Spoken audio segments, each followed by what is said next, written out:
ಎಲ್ರಿಗೂ ನಮಸ್ಕಾರ, ಶುಭ ದಿನ. PUC ಅಟ್ ಪರೀಕ್ಷೆ ಸೈನ್ಸ್ ಯೂಟ್ಯೂಬ್ ಚಾನಲ್ಗೆ ನಿಮ್ಮೆಲ್ಲರಿಗೂ ಆತ್ಮೀಯವಾದ ಸ್ವಾಗತ.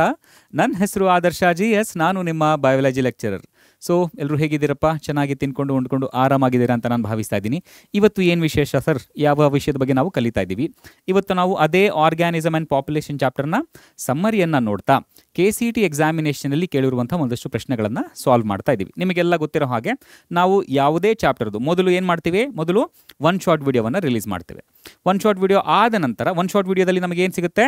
ಒನ್ ಶಾರ್ಟ್ ವಿಡಿಯೋದಲ್ಲಿ ಆ ಚಾಪ್ಟರ್ನಲ್ಲಿರುವಂಥ ಎಲ್ಲ ಕಾನ್ಸೆಪ್ಟ್ಸ್ಗಳ ಇನ್ ಡೀಟೇಲ್ ಅನಾಲಿಸಿಸನ್ನು ನಾವು ನಿಮಗೆ ಒನ್ ಶಾರ್ಟ್ ವಿಡಿಯೋದಲ್ಲಿ ಕೊಡ್ತೇವೆ. ಈ ವಿಡಿಯೋದಲ್ಲಿ KCET ವಿಡಿಯೋದಲ್ಲಿ ನಾವೇನು ಮಾಡ್ತೇವೆ? ಆ ಇಡೀ ಚಾಪ್ಟರ್ದು ಸಮ್ಮರಿಯನ್ನು ನಿಮಗೆ ತಿಳಿಸ್ಕೊಡ್ತಾ KCET ಎಕ್ಸಾಮಿನೇಷನಲ್ಲಿ ಕಳೆದ 5 ವರ್ಷದಲ್ಲಿ ಕೇಳಿರುವಂಥ ಪ್ರಶ್ನೆಗಳನ್ನು ಸಾಲ್ವ್ ಮಾಡಿ ನಿಮಗೆ ತಿಳಿಸ್ಕೊಡೋದು ನಮ್ಮ ಕೆಲಸ, ಸರಿನಾ? ಹಾಗಿದ್ರೆ ಬನ್ನಿ ಶುರು ಮಾಡೋಣ ಇವತ್ತಿನ ಈ KCET ವಿಡಿಯೋವನ್ನು. ಮೊದಲಿಗೆ ನಾವೇನು ಮಾಡ್ತೀವಿ? ಮೊದಲಿಗೆ ನಾವು ಇಡೀ ಚಾಪ್ಟರ್ದು ಸಮ್ಮರಿಯನ್ನು ನೋಡ್ಬಿಡ್ತೀವಿ. ಕ್ವಿಕ್ ಆಗಿ, ಬ್ರೀಫ್ ಆಗಿ, ಎಷ್ಟು ಸಾಧ್ಯ ಆಗುತ್ತೆ ಅಷ್ಟು ಕಡಿಮೆ ಅವಧಿಯಲ್ಲಿ ಬ್ರೀಫ್ ಆಗಿ ಸಮ್ಮರಿಯನ್ನು ನೋಡ್ಬಿಡೋಣ. ಅದಾದ ನಂತರ KCET ಎಕ್ಸಾಮಿನೇಷನಲ್ಲಿ ಎಷ್ಟು ಕ್ವೆಶನ್ಸ್ಗಳನ್ನು ಕೇಳಿದರೆ ಅದನ್ನೆಲ್ಲ ಸಾಲ್ವ್ ಮಾಡ್ತಾ ಹೋಗೋಣ. ಈಗ KCET ಎಕ್ಸಾಮಿನೇಷನ್ ವಿಷಯಕ್ಕೆ ಬಂದರೆ ಈ ಚಾಪ್ಟರ್ನಿಂದ ನೀವು ಎಷ್ಟು ಅಂಕಗಳನ್ನು ಎಕ್ಸ್ಪೆಕ್ಟ್ ಮಾಡಬಹುದು? 2020ರಿಂದ ಈಚೆಗೆ ನಾನು ಕನ್ಸಿಡರ್ ಮಾಡಿ ಹೇಳೋದಾದರೆ ಈ ಚಾಪ್ಟರ್ನಿಂದ ನೀವು ಕನಿಷ್ಠ 4 ಅಂಕಗಳನ್ನು ಎಕ್ಸ್ಪೆಕ್ಟ್ ಮಾಡಬಹುದು, ಸರಿನಾ? ಆವ್ರೇಜ್ ನೀವು ಒಂದು 4 ಅಂಕಗಳನ್ನು ನೀವು ಎಕ್ಸ್ಪೆಕ್ಟ್ ಮಾಡಬಹುದು.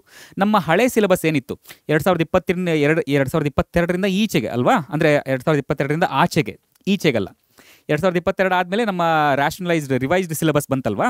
ಸೊ ಹಾಗೆ ಹಳೆ ಸಿಲೆಬಸ್ನಿಂದ ಸಾಕಷ್ಟು ಪ್ರಶ್ನೆಗಳನ್ನು ಈ 2020ರ ಎಕ್ಸಾಮಿನೇಷನಲ್ಲಿ 21ರ ಎಕ್ಸಾಮಿನೇಷನಲ್ಲೆಲ್ಲ ಕೇಳಿದ್ದಾರೆ, ಸರಿನಾ?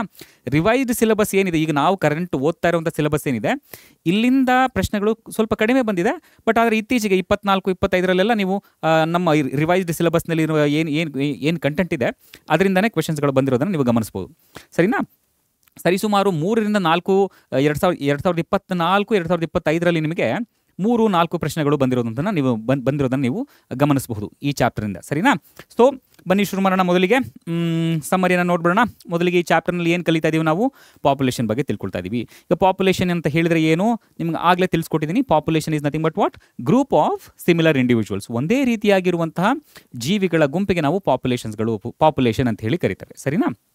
ಈಗ ನಮ್ಮ ಎಕಲಾಜಿಕಲ್ ಆರ್ಗನೈಸೇಷನ್ಸ್ ಏನಿತ್ತು, ನಮ್ಮ ಬಯೋಲಾಜಿಕಲ್ ಆರ್ಗನೈಸೇಷನ್ ವಿಷಯಕ್ಕೆ ಬಂದಾಗ ನಾವು ಸೆಲ್ಲಿಂದ ಹಿಡಿದು ಹೇಗೆ ಒಂದು ಜೀವಿ ಆಗುತ್ತೆ, ಅಂದರೆ ಒಂದು ಸೆಲ್ ಆಗೋದಕ್ಕೆ ಹೇಗೆ ಯಾವ ಮಾಲಿಕ್ಯೂಲ್ಸ್ಗಳು ಕಾರಣವಾಗುತ್ತೆ, ಆಟಮ್ಸ್ಗಳಿಂದ ಮಾಲಿಕ್ಯೂಲ್ಸ್ಗಳಿಂದ ದೊಡ್ಡ ದೊಡ್ಡ ಸಣ್ಣ ಮಾಲಿಕ್ಯೂಲ್ಸ್ಗಳಿಂದ ದೊಡ್ಡ ಮ್ಯಾಕ್ರೋ ಮಾಲಿಕ್ಯೂಲ್ಸ್ಗಳಿಂದ ಸೆಲ್ಗಳಿಂದ ಟಿಶ್ಯೂಸ್ಗಳಿಂದ ಆರ್ಗನ್ಸಿಂದ ಆರ್ಗನ್ ಸಿಸ್ಟಮು, ಅದಾದಮೇಲೆ ಆರ್ಗ್ಯಾನಿಸಮು, ಹೌದಲ್ವಾ? ಇದು ಬಯಾಲಜಿಕಲ್ ಆರ್ಗನೈಸೇಷನ್ ಅಲ್ವಾ? ಇದೇ ರೀತಿ ಎಕಾಲಜಿ, ಈಗ ನಮ್ಮ ಎಕಾಲಜಿಕಲ್ ಆರ್ಗನೈಸೇಷನ್ ನಾವು ಗಮನಿಸಿದಾಗ ಮೊದಲಿಗೆ ಎಕಾಲಜಿಯಲ್ಲಿ ಬೇಸಿಕ್ ಯೂನಿಟ್ ಯಾವುದು? ಆರ್ಗ್ಯಾನಿಸಮ್ಸ್ಗಳು ಅಂತ ಹೇಳಿದ್ರೆ ಒಂದು ಲಿವಿಂಗ್ ಇಂಡಿವಿಜುವಲ್. ಈ ಸಿಮಿಲರ್ ಆರ್ಗ್ಯಾನಿಸಮ್ಸ್ಗಳೆಲ್ಲ ಸೇರಿ ಒಟ್ಟಾಗಿ ಒಂದು ಪಾಪ್ಯುಲೇಷನನ್ನು ಫಾರ್ಮ್ ಮಾಡುತ್ತೆ, ಸರಿನಾ? ಸಾಕಷ್ಟು ಪಾಪ್ಯುಲೇಷನ್ಸ್ಗಳೆಲ್ಲ ಸೇರಿ ಒಂದು ಕಮ್ಯುನಿಟಿಯನ್ನು ಫಾರ್ಮ್ ಮಾಡುತ್ತೆ. ಸಾಕಷ್ಟು ಕಮ್ಯುನಿಟೀಸ್ಗಳು ಒಂದು ಎಕೋಸಿಸ್ಟಮ್ನಲ್ಲಿ ಇರೋದನ್ನು ನಾವು ಗಮನಿಸ್ಬೋದು, ಸರಿನಾ? ಹಾಗೆ ಒಂದು ದೊಡ್ಡ ಜಿಯೋಗ್ರಫಿಕಲ್ ಏರಿಯಾದಲ್ಲಿ ಮಾತ್ರ ಕಂಡುಬರುವಂಥ ಒಂದಷ್ಟು ಕ್ಯಾರೆಕ್ಟರಿಸ್ಟ್ ಫೀಚರ್ಸ್ಗಳನ್ನು ನಾವು ಗಮನಿಸ್ಬೋದು, ಸರಿನಾ? ಅಲ್ಲಿ ಮಾತ್ರ ಕಂಡುಬರುವಂಥ ಒಂದಷ್ಟು ಫ್ಲೋರಾ ಫೌನಾ, ಅಲ್ಲಿ ಮಾತ್ರ ಕಾಣುವಂಥ ಒಂದಷ್ಟು ಜಿಯೋಗ್ರಫಿಕಲ್ ನೇಚರ್ಸ್ಗಳನ್ನು ಕೂಡ ನಾವು ಗಮನಿಸ್ತಾ ಹೋಗ್ಬೋದು, ಸರಿನಾ? ಈ ರೀತಿಯಾಗಿ ನಾವು ನೋಡೋದಾದರೆ ಒಂದೊಂದು ಲೆವೆಲ್ನಲ್ಲಿ ಈ ಎಕಾಲಜಿಕಲ್ ಆರ್ಗನೈಸೇಷನ್ನ ಒಂದೊಂದು ಲೆವೆಲ್ನಲ್ಲಿ ಒಂದೊಂದು ರೀತಿಯಾದ ಕ್ಯಾರೆಕ್ಟರಿಸ್ಟಿಕ್ ಫೀಚರ್ಸ್ಗಳನ್ನು ನಾವು ಗಮನಿಸ್ತಾ ಹೋಗ್ಬೋದು, ಸರಿನಾ? ಹಾಗೆ ಪಾಪ್ಯುಲೇಷನ್ ಲೆವೆಲ್ನಲ್ಲಿ ನಾವು ಒಂದಷ್ಟು ಮೆಟ್ರಿಕ್ಸ್ಗಳನ್ನು ಒಂದಷ್ಟು ಕ್ರೈಟೀರಿಯಾಸ್ಗಳನ್ನು ಬಳಸ್ಕೊಂಡು ಈ ಪಾಪ್ಯುಲೇಷನ್ ಹೇಗಿದೆ ಅನ್ನೋದನ್ನು ಅರ್ಥ ಮಾಡ್ಕೊಳ್ತಾ ಹೋಗ್ಬೋದು. ಒಂದು ಪಾಪ್ಯುಲೇಷನ್ ಡೈನಮಿಕ್ಸ್ ಹೇಗಿದೆ, ಆ ಪಾಪ್ಯುಲೇಷನ್ ಸ್ಟೇಬಲ್ ಆಗಿದೆಯಾ ಅಥವಾ ಪಾಪ್ಯುಲೇಷನ್ ಬೆಳೀತಾ ಇದೆಯಾ, ಪಾಪ್ಯುಲೇಷನ್ನಲ್ಲಿ ಏನಾದರೂ ಅಥವಾ ಪಾಪ್ಯುಲೇಷನ್ ಈಗ ಡಿಕ್ರೀಸ್ ಆಗ್ತಾ ಇದೆ ಅಂತ ಹೇಳಿದ್ರೆ ಯಾವ ಕಾರಣಕ್ಕೆ ಡಿಕ್ರೀಸ್ ಆಗ್ತಾ ಇದೆ, ಪಾಪ್ಯುಲೇಷನ್ ಗ್ರೋ ಆಗ್ತಾಯಿದೆ ಅಂತ ಹೇಳಿದ್ರೆ ಯಾವ ಕಾರಣಕ್ಕೆ, ಪಾಪ್ಯುಲೇಷನ್ನಲ್ಲಿ ಜೀವಿಗಳು ಗಂಡು ಮತ್ತು ಹೆಣ್ಣು ಜೀವಿಗಳ ಮಧ್ಯೆ ಇರುವಂಥ ಸಮತೋಲನ ಹೇಗಿದೆ ಅನ್ನೋದನ್ನೆಲ್ಲ ನಾವು ಅರ್ಥ ಮಾಡ್ಕೊಳ್ಳೋದಕ್ಕೆ ನಾವು ಒಂದಷ್ಟು ಮೆಟ್ರಿಕ್ಸ್ಗಳನ್ನು ಬಳಸ್ತೇವೆ, ಸರಿನಾ? ಆ ಮೆಟ್ರಿಕ್ಸ್ಗಳನ್ನೇ ನಾವು ಪಾಪ್ಯುಲೇಷನ್ ಆಟ್ರಿಬ್ಯೂಟ್ಸ್ ಅಂತ ಹೇಳಿ ಕರಿತೇವೆ, ಸರಿನಾ? ಈ ಪಾಪ್ಯುಲೇಷನ್ ಆಟ್ರಿಬ್ಯೂಟ್ಸ್ಗಳಿಗೆ ಉದಾಹರಣೆಯಾಗಿ ನಾವಿಲ್ಲಿ birth rate, death rate, sex ratio, ಹಾಗೆ ಏಜ್ ಡಿಸ್ಟ್ರಿಬ್ಯೂಷನ್ನ ಬಗ್ಗೆ ನಾವು ತಿಳ್ಕೊಳ್ತಾ ಹೋಗ್ತೀವಿ, ಸರಿನಾ? ಈ ರೀತಿಯಾದ ಆಟ್ರಿಬ್ಯೂಟ್ಸ್ಗಳು, ಈ ರೀತಿಯಾದ ಕ್ರೈಟೀರಿಯಾಸ್ ಅಥವಾ ಕ್ಯಾರೆಕ್ಟರ್ ಫೀಚರ್ಸ್ಗಳು ಒಂದು ಇಂಡಿವಿಜುವಲ್ ಆರ್ಗ್ಯಾನಿಸಮ್ನಲ್ಲಿ ಇರೋದಿಲ್ಲ, ಸರಿನಾ? ಬರ್ತ್ ರೇಟ್ ಅಂತ ಹೇಳಿದರೆ ಏನು, ಡೆತ್ ರೇಟ್ ಅಂತ ಹೇಳಿದರೆ ಏನು, ನಿಮ್ಗಾಗಲೇ ಗೊತ್ತಿದೆ. ಈಗ ಬರ್ತ್ ರೇಟ್ ಅಂತ ಹೇಳಿದರೆ ಈಗ ಬರ್ತ್ ರೇಟ್ಸ್ ತುಂಬ ಸರಳವಾಗಿ ನಾವು ಹೇಳೋದಾದರೆ, ಒಂದು ಪಾಪ್ಯುಲೇಷನ್ನಲ್ಲಿ ಹೊಸದಾಗಿ ಆ್ಯಡ್ ಆಗುವಂತಹ ಹೊಸ ನಂಬರ್ ಏನಿದೆ, ಅಥವಾ ನೀವು ತುಂಬ ಸರಳವಾಗಿ ನಾವು ಹೇಳೋದಾದರೆ, ಒಂದು ಪಾಪ್ಯುಲೇಷನ್ ಇದೆ ಅಂತ ಅಂದ್ಕೊಳ್ಳಿ. ಆ ಪಾಪ್ಯುಲೇಷನ್ನ ಇನಿಷಿಯಲ್ ಸೈಜು 100 ಇತ್ತು. ಅದು ಆ 1 ವರ್ಷದ ಅವಧಿಯ ನಂತರ 110 ಆಯಿತು. ಈಗ ಹೊಸದಾಗಿ ಎಷ್ಟು ಮರಿಗಳು ಅಥವಾ ಎಷ್ಟು ಹೊಸ ಜನನ ಆಯಿತು ಅಲ್ಲಿ? 10 ಜನನ ಆಯಿತು. ಸೊ ಹೀಗೆ ಆ 10 ಹೊಸ ಇಂಡಿವಿಜುವಲ್ಸ್ಗಳು ಹಾಗೆ ಮತ್ತು ಆ ಇನಿಷಿಯಲ್ ಪಾಪ್ಯುಲೇಷನ್ ಏನಿತ್ತಲ್ಲ, ಇವೆರಡರ ನಡುವಿನ ರೇಷಿಯೋವನ್ನು ನಾವು ಬರ್ತ್ ರೇಟ್ ಅಂತ ಹೇಳಿ ಕರಿತೀವಿ. ಅದೇ ರೀತಿ death rate, number of deaths ಹಾಗೆ ಇನಿಷಿಯಲ್ ಪಾಪ್ಯುಲೇಷನ್ ಎಷ್ಟಿತ್ತು, ಸರಿನಾ. ಸೆಕ್ಸ್ ರೇಷಿಯೋ, ಒಂದು ಪಾಪ್ಯುಲೇಷನ್ನಲ್ಲಿ ಎಷ್ಟು ಗಂಡು ಹಾಗೆ ಎಷ್ಟು ಹೆಣ್ಣು ಜೀವಿಗಳಿದೆ. ಅಥವಾ ನಮ್ಮದೇ ಪಾಪ್ಯುಲೇಷನ್ನ ತಗೊಂಡ್ರೆ ಗಂಡು ಮಕ್ಕಳು ಎಷ್ಟಿದ್ದಾರೆ, ಹೆಣ್ಣು ಮಕ್ಕಳು ಎಷ್ಟಿದ್ದಾರೆ, ಹಾಗೆ ಗಂಡು ಮಕ್ಕಳು ಮತ್ತು ಹೆಣ್ಣು ಮಕ್ಕಳ ನಡುವಿನ ರೇಷಿಯೋ ಏನಿದೆ. 100 ಜನ ಗಂಡು ಮಕ್ಕಳಿಗೆ ಎಷ್ಟು ಜನ ಹೆಣ್ಣು ಮಕ್ಕಳಿದ್ದಾರೆ, ಅಥವಾ 100 ಜನ ಹೆಣ್ಣು ಮಕ್ಕಳಿಗೆ ಎಷ್ಟು ಜನ ಗಂಡು ಮಕ್ಕಳಿದ್ದಾರೆ, ಈ ರೀತಿಯಾಗಿ, ಸರಿನಾ. ಹಾಗೆ ಒಂದು ಪಾಪ್ಯುಲೇಷನ್ನಲ್ಲಿ ಯಾವುದೇ ಒಂದು ಟೈಮ್ನಲ್ಲಿ ನೀವು ತಗೊಳ್ಳಿ, at any point of time ನೀವು ನೋಡಿದಾಗ ಪಾಪ್ಯುಲೇಷನಲ್ಲಿ ಬೇರೆ ಬೇರೆ ಏಜ್ ಗ್ರೂಪ್ನಲ್ಲಿರುವಂಥ ಜೀವಿಗಳನ್ನು ನಾವು ಗುರುತಿಸಬಹುದು.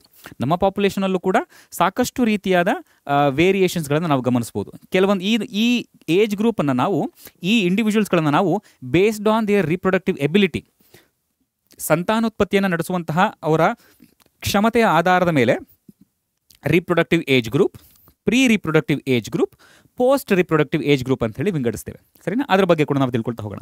ತುಂಬ ಸರಳವಾಗಿ ಬರ್ತ್ ರೇಟನ್ನು ನಾವು ಹೇಗೆ ಕ್ಯಾಲ್ಕುಲೇಟ್ ಮಾಡ್ತೀವಿ? Number of individuals added divided by initial population size. So ಈ ಬರ್ತ್ ರೇಟನ್ನು ನಾವು ಸ್ಮಾಲ್ ಬಿ ಲೆಟರ್ನಿಂದ ರೆಪ್ರೆಸೆಂಟ್ ಮಾಡ್ತೇವೆ. ಹಾಗೆ ಡೆತ್ ರೇಟ್ ಅಂತ ಹೇಳಿದ್ರೆ number of individuals died divided by initial population. ಇಲ್ಲಿ ಮಿಸ್ ಆಗಿಬಿಟ್ಟಿದೆಯಾ? ಈ ಡೆತ್ ರೇಟನ್ನು ನಾವು ಸ್ಮಾಲ್ ಡಿ ಎಂದು ರೆಪ್ರೆಸೆಂಟ್ ಮಾಡ್ತೇವೆ. ಸೆಕ್ಸ್ ರೇಷಿಯೋ ಅಂತ ಹೇಳಿದ್ರೆ number of male divided by number of female into 100, ಸರಿನಾ. 100 ಜನ ಫಿಮೇಲ್ ಇಂಡಿವಿಜುವಲ್ಸ್ಗಳಿಗೆ ಎಷ್ಟು ಜನ ಮೇಲ್ ಇಂಡಿವಿಜುವಲ್ಸ್ಗಳಿದ್ದಾರೆ. ಸಾಮಾನ್ಯವಾಗಿ ಒಂದು ಹೆಲ್ದಿ ಪಾಪ್ಯುಲೇಷನಲ್ಲಿ ಗಂಡು ಮತ್ತು ಹೆಣ್ಣಿನ ನಡುವಿನ ರೇಷಿಯೋ 100ಕ್ಕೆ 100 ಗಂಡಿಗೆ 100 ಹೆಣ್ಣು, ಈ ರೀತಿಯಾಗಿದ್ದರೆ ಅದು ಒಂದು ಹೆಲ್ದಿ ಪಾಪ್ಯುಲೇಷನ್ ಅಂತ ಹೇಳಿ ನಾವು ಕರಿತೇವೆ. ಅಂತ ಹೇಳಿದ್ರೆ 1 ಗಂಡಿಗೆ 1 ಹೆಣ್ಣು ಇರಬೇಕು, ಈ ರೀತಿಯಾಗಿ, ಸರಿನಾ. ರೈಟ್. ಸೊ ನಾನು ಆಗಲೇ ಹೇಳಿದೆ, ಏಜ್ ಡಿಸ್ಟ್ರಿಬ್ಯೂಷನ್ ವಿಷಯಕ್ಕೆ ಬಂದಾಗ ಸಾಕಷ್ಟು ರೀತಿಯಾದ ಏಜ್ ಗ್ರೂಪ್ಸ್ಗಳನ್ನು ನಾವು, ಅಂದರೆ ಸಾಕಷ್ಟು ಅಂತ ಹೇಳಿದ್ರೆ 3 ರೀತಿಯಾದ major based on their reproductive, 3 ರೀತಿಯಾದ ಏಜ್ ಗ್ರೂಪ್ಸ್ ಇರುವಂತಹ ಇಂಡಿವಿಜುವಲ್ಸ್ಗಳನ್ನು ನಾವು ಗುರುತಿಸಬಹುದು. ಆ ಒಂದು ಪಾಪ್ಯುಲೇಷನ್ನಲ್ಲಿ ಇರುವಂತಹ ಇಂಡಿವಿಜುವಲ್ ಆರ್ಗ್ಯಾನಿಸಮ್ಸ್ಗಳ ವ್ಯಾಲ್ಯೂಸ್ಗಳನ್ನು ನಾವೇನಾದರೂ ಗ್ರಾಫ್ನಲ್ಲಿ ಪ್ಲಾಟ್ ಮಾಡಿದ್ರೆ, ಈಗ 100 ಪಾಪ್ಯುಲೇಷನ್ ಇದೆ ಅಂತ ಅಂದ್ಕೊಳ್ಳಿ. ಒಂದು ಪಾಪ್ಯುಲೇಷನ್ ಟೋಟಲ್ ಸೈಜು 100 ಇದೆ. ಆ 100ರಲ್ಲಿ 15 ಜನ ಪ್ರೀ ರಿಪ್ರೊಡಕ್ಟಿವ್ ಏಜ್ ಗ್ರೂಪ್ನವ್ರು ಇದ್ದಾರೆ. ಪ್ರೀ ರಿಪ್ರೊಡಕ್ಟಿವ್ ಅಂತ ಹೇಳಿದ್ರೆ 0 ಇಂದ 15, ಸರಿನಾ. ಓಕೆ, ಇಲ್ಲಿ ಅದೊಂದು ಸಣ್ಣದಾಗಿ ಎಕ್ಸ್ಪ್ಲೇನ್ ಮಾಡಿಬಿಡ್ತೀನಿ, ಸರಿನಾ. 0 ಇಂದ 15 ಅಂತ ಹೇಳಿದ್ರೆ ಪ್ರೀ ರಿಪ್ರೊಡಕ್ಟಿವ್, ಸರಿನಾ.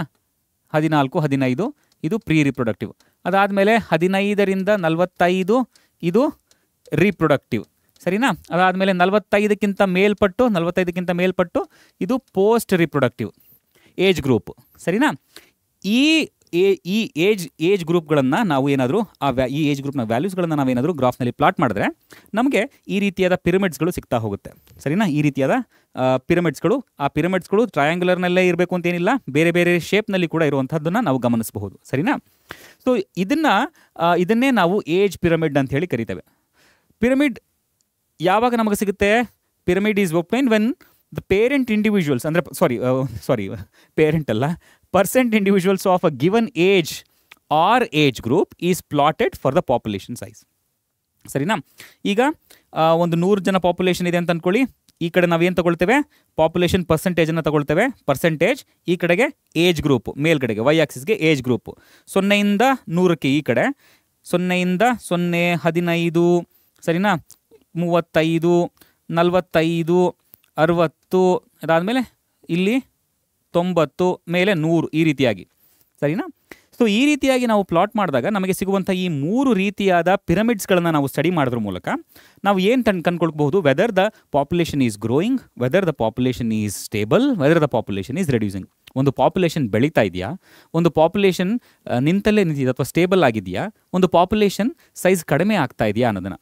ಯಾವಾಗ ಒಂದು ಪಾಪ್ಯುಲೇಷನ್ನಲ್ಲಿ ಪ್ರೀ ರಿಪ್ರೊಡಕ್ಟಿವ್ ಏಜ್ ಗ್ರೂಪ್ ಇರುವಂತಹ ಪ್ರೀ ರಿಪ್ರೊಡಕ್ಟಿವ್ ಏಜ್ ಗ್ರೂಪ್ ಇಂಡಿವಿಜುವಲ್ಸ್ಗಳು ಅಧಿಕವಾಗಿರ್ತಾರೋ, ಇಲ್ಲಿದೆ, ಪ್ರೀ ರಿಪ್ರೊಡಕ್ಟಿವ್ ಏಜ್ ಗ್ರೂಪ್ನ ಇಂಡಿವಿಜುವಲ್ಸ್ಗಳು ಅಧಿಕವಾಗಿರ್ತಾರೋ ಅಂಥ ಸಂದರ್ಭದಲ್ಲಿ ಪಾಪ್ಯುಲೇಷನನ್ನು ನಾವು ಎಕ್ಸ್ಪ್ಯಾಂಡಿಂಗ್ ಪಾಪ್ಯುಲೇಷನ್ ಅಂತ ಹೇಳಿ ಗುರುತಿಸಬಹುದು. ನಮ್ಮ ದೇಶದ ಎಕ್ಸಾಂಪಲನ್ನು ನೀವು ತಗೊಳ್ಬೋದು. ಹಾಗೆ ಯಾವಾಗ ಪ್ರೀ ರಿಪ್ರೊಡಕ್ಟಿವ್ ಇಂಡಿವಿಜುವಲ್ಸ್ಗಳು ಹಾಗೆ ರಿಪ್ರೊಡಕ್ಟಿವ್ ಇಂಡಿವಿಜುವಲ್ಸ್ಗಳು ಎರಡರ ಸಂಖ್ಯೆ ಸಮವಾಗಿರುತ್ತೋ, ಸರಿಸುಮಾರು ಆಸುಪಾಸಿನಲ್ಲಿರುತ್ತೋ ಅಂಥ ಸಂದರ್ಭದಲ್ಲಿ ನಾವು ಅದನ್ನು ಸ್ಟೇಬಲ್ ಪಾಪ್ಯುಲೇಷನ್ ಅಂತ ಹೇಳಿ ಕರಿತೇವೆ. ಸರಿನಾ? ಹಾಗೆ ಯಾವಾಗ ಪ್ರೀ ರಿಪ್ರೊಡಕ್ಟಿವ್ ಇಂಡಿವಿಜುವಲ್ಸ್ಗಳ ಸಂಖ್ಯೆ ಕಡಿಮೆ ಇರುತ್ತೆ ರಿಪ್ರೊಡಕ್ಟಿವ್ ಇಂಡಿವಿಜುವಲ್ಸ್ಗಳಿಗಿಂತ, ಅಂಥ ಸಂದರ್ಭದಲ್ಲಿ ಅದನ್ನು ನಾವು ರೆಡ್ಯೂಸಿಂಗ್ ಪಾಪ್ಯುಲೇಷನ್ ಅಂತ ಹೇಳಿ ಗುರುತಿಸ್ತೇವೆ. ಬೇಸ್ಡ್ ಆನ್ ದೇಯರ್ ಶೇಪ್ ನಾವು ಹೇಳೋದಾದರೆ ಇದು ಟ್ರಯಾಂಗಲ್ ಶೇಪ್ಡ್ ಪಿರಮಿಡ್, ಹೌದಲ್ವಾ? ಇದು ಬೆಲ್ ಶೇಪ್ಡ್, ಓಕೆನಾ? ಬೆಲ್ ಶೇಪ್ಡ್ ಪಿರಮಿಡ್, ಸರಿನಾ? ಹಾಗೆ ಇದು ಅರ್ನ್ ಶೇಪ್ಡ್ ಪಿರಮಿಡ್, ಇದು ಸರಿನಾ? ಈ ರೀತಿಯಾಗಿ ಸೊ ಟ್ರಯಾಂಗ್ಯುಲರ್ ಶೇಪ್ಡ್ ಪಿರಮಿಡ್ ಏನು ರೆಪ್ರೆಸೆಂಟ್ ಮಾಡುತ್ತೆ? ಎಕ್ಸ್ಪ್ಯಾಂಡಿಂಗ್ ಪಾಪ್ಯುಲೇಷನನ್ನು. ಬೆಲ್ ಶೇಪ್ಡ್ ಪಿರಮಿಡ್ ಏನನ್ನು ರೆಪ್ರೆಸೆಂಟ್ ಮಾಡುತ್ತೆ? ಸ್ಟೇಬಲ್ ಪಾಪ್ಯುಲೇಷನನ್ನು. ಅರ್ನ್ ಶೇಪ್ಡ್ ಪಿರಮಿಡ್ ಏನನ್ನು ರೆಪ್ರೆಸೆಂಟ್ ಮಾಡುತ್ತೆ? ರೆಡ್ಯೂಸಿಂಗ್ ಪಾಪ್ಯುಲೇಷನನ್ನು. ಸ್ಟೇಬಲ್ ಪಾಪ್ಯುಲೇಷನ್ಗೆ ಎಕ್ಸಾಂಪಲ್ ಆಗಿ ನಾವು USA ಕನ್ಸಿಡರ್ ಮಾಡ್ಕೋಬಹುದು. ರೆಡ್ಯೂಸಿಂಗ್ ಪಾಪ್ಯುಲೇಷನ್ ಡೆನ್ಸಿಟಿ ಕಡಿಮೆ ಆಗ್ತಾ ಇರೋದಕ್ಕೆ ನಾವು ಎಕ್ಸಾಂಪಲ್ ಆಗಿ ಜಪಾನನ್ನು ಕನ್ಸಿಡರ್ ಮಾಡ್ಕೊಳ್ಬಹುದು. ಸರಿನಾ? ಒಮ್ಮೆ ನೀವು ಒನ್ ಶಾರ್ಟ್ ವಿಡಿಯೋವನ್ನು ನೋಡಿ ತುಂಬ ಡೀಟೇಲ್ ಆಗಿ ನಾವು ಅಲ್ಲಿ ಎಕ್ಸ್ಪ್ಲೇನ್ ಮಾಡಿಕೊಟ್ಟಿದ್ದೀನಿ. ಸರಿನಪ್ಪ? ಸರಿನಾ? ಓಕೆ. ಆಮೇಲೆ ಒಂದು ಪಾಪ್ಯುಲೇಷನ್ ಡೆನ್ಸಿಟಿ ಅಂತ ಇದೆ. ಈಗ ಪಾಪ್ಯುಲೇಷನ್ ಅಂತ ಹೇಳಿದ್ರೆ, ಈಗ ನಾವು ಪಾಪ್ಯುಲೇಷನನ್ನು ಸಾಮಾನ್ಯವಾಗಿ ಯಾವುದರ ಆಧಾರದ ಮೇಲೆ ಗುರುತಿಸ್ತೇವೆ? ಯಾವುದರ ಆಧಾರದ ಮೇಲೆ ಪಾಪ್ಯುಲೇಷನನ್ನು ನಾವು ಯಾವುದರ ಆಧಾರದ ಮೇಲೆ ಅಳತೆ ಮಾಡ್ತೇವೆ? ನಂಬರ್ನ ಆಧಾರದ ಮೇಲೆ. ಸರಿನಾ? ಹೌದಲ್ವಾ? ಹಾಗಾಗಿ ಪಾಪ್ಯುಲೇಷನ್ ಸೈಜು ಹಾಗೆ ಪಾಪ್ಯುಲೇಷನ್ ಡೆನ್ಸಿಟಿ ಅಂತ ಹೇಳಿದ್ರೆ ಎರಡೂ ಕೂಡ ಒಂದೇ. ಟೆಕ್ನಿಕಲಿ ಪಾಪ್ಯುಲೇಷನ್ ಸೈಜನ್ನು ನಾವು ಪಾಪ್ಯುಲೇಷನ್ ಡೆನ್ಸಿಟಿ ಅಂತ ಹೇಳಿ ಕರಿತೇವೆ. ಈ ಪಾಪ್ಯುಲೇಷನ್ ಡೆನ್ಸಿಟಿಯನ್ನು ನಾವು ಎನ್ ಅನ್ನೋ ಕ್ಯಾಪಿಟಲ್ ಲೆಟರ್ನಿಂದ ರೆಪ್ರೆಸೆಂಟ್ ಮಾಡ್ತೇವೆ. ನಾನು ಆಗಲೇ ಹೇಳಿದೆ, ಪಾಪ್ಯುಲೇಷನ್ ಯಾವಾಗಲೂ ಆಬ್ಸಲ್ಯೂಟ್ ಟರ್ಮ್ನಲ್ಲಿ ನಾವು ಕ್ಯಾಲ್ಕುಲೇಟ್ ಮಾಡ್ತೇವೆ ನಂಬರ್ಸ್ಗಳನ್ನು ಬಳಸ್ಕೊಂಡು. ಕೆಲವು ಸಂದರ್ಭಗಳಲ್ಲಿ ನಂಬರ್ಸ್ಗಳನ್ನು ಬಳಸ್ಕೊಂಡು ನಾವು ಕ್ಯಾಲ್ಕುಲೇಟ್ ಮಾಡಿದಾಗ ಅದು ಮೀನಿಂಗ್ಲೆಸ್ ಅಂತ ಅನ್ನಿಸ್ಬಹುದು. ಸರಿನಾ? ಉದಾಹರಣೆಗೆ ಒಂದು ಬ್ಯಾನಿಯನ್ ಟ್ರೀ ಹಾಗೆ ಒಂದು ಕ್ಯಾರೆಟ್ ಗ್ರಾಸ್, ಇವೆರಡರ ಮಧ್ಯೆ ನಾವು ಪಾಪ್ಯುಲೇಷನ್ ಡೆನ್ಸಿಟಿನ ನಾವು ಕ್ಯಾಲ್ಕುಲೇಟ್ ಮಾಡ್ತಾ ಇದ್ರೆ ಅಂತ ಹೇಳಿದ್ರೆ ಒಂದು ಜಿಯೋಗ್ರಫಿಕಲ್ ಪೀರಿಯಡ್, ಒಂದು ಜಿಯೋಗ್ರಫಿಕಲ್ ಏರಿಯಾದಲ್ಲಿ ಯಾವುದೋ ಒಂದು ಜಾಗದಲ್ಲಿ ಒಂದೇ ಒಂದು ಬ್ಯಾನಿಯನ್ ಟ್ರೀ ಇದೆ. ಆ ಜಾಗದಲ್ಲಿ ಒಂದು 200 ಪಾರ್ಥೇನಿಯಂ ಗಿಡಗಳಿದೆ, ಕ್ಯಾರೆಟ್ ಗ್ರಾಸ್ ಪ್ಲಾಂಟ್ಸ್ಗಳಿದೆ ಅಂತ ಅಂದ್ಕೊಳ್ಳಿ. ಅಂಥ ಸಂದರ್ಭದಲ್ಲಿ ನಾವು ನಂಬರನ್ನು ಇಟ್ಕೊಂಡು ಪಾಪ್ಯುಲೇಷನ್ ಡೆನ್ಸಿಟಿಯನ್ನು ನಾವು ಕೌಂಟ್ ಮಾಡಲಿಕ್ಕಾಗಲ್ಲ. ಹೌದಾ? ಅದು ಮೀನಿಂಗ್ಲೆಸ್ ಅನಿಸ್ಬಿಡುತ್ತೆ. ಯಾಕಂತ ಹೇಳಿದ್ರೆ ಆಗ ನಾವು ನಂಬರನ್ನು ಏನಾದರೂ ಬಳಸ್ಕೊಂಡ್ರೆ ಆ ಎಕೋಲಾಜಿಕಲ್ ರೋಲ್ ಆಫ್ ಬ್ಯಾನಿಯನ್ ಟ್ರೀಗೆ ನಾವು ಜಸ್ಟಿಫಿಕೇಶನ್ ಕೊಟ್ಟಂಗಾಗಲ್ಲ. ಹೌದಲ್ವಾ?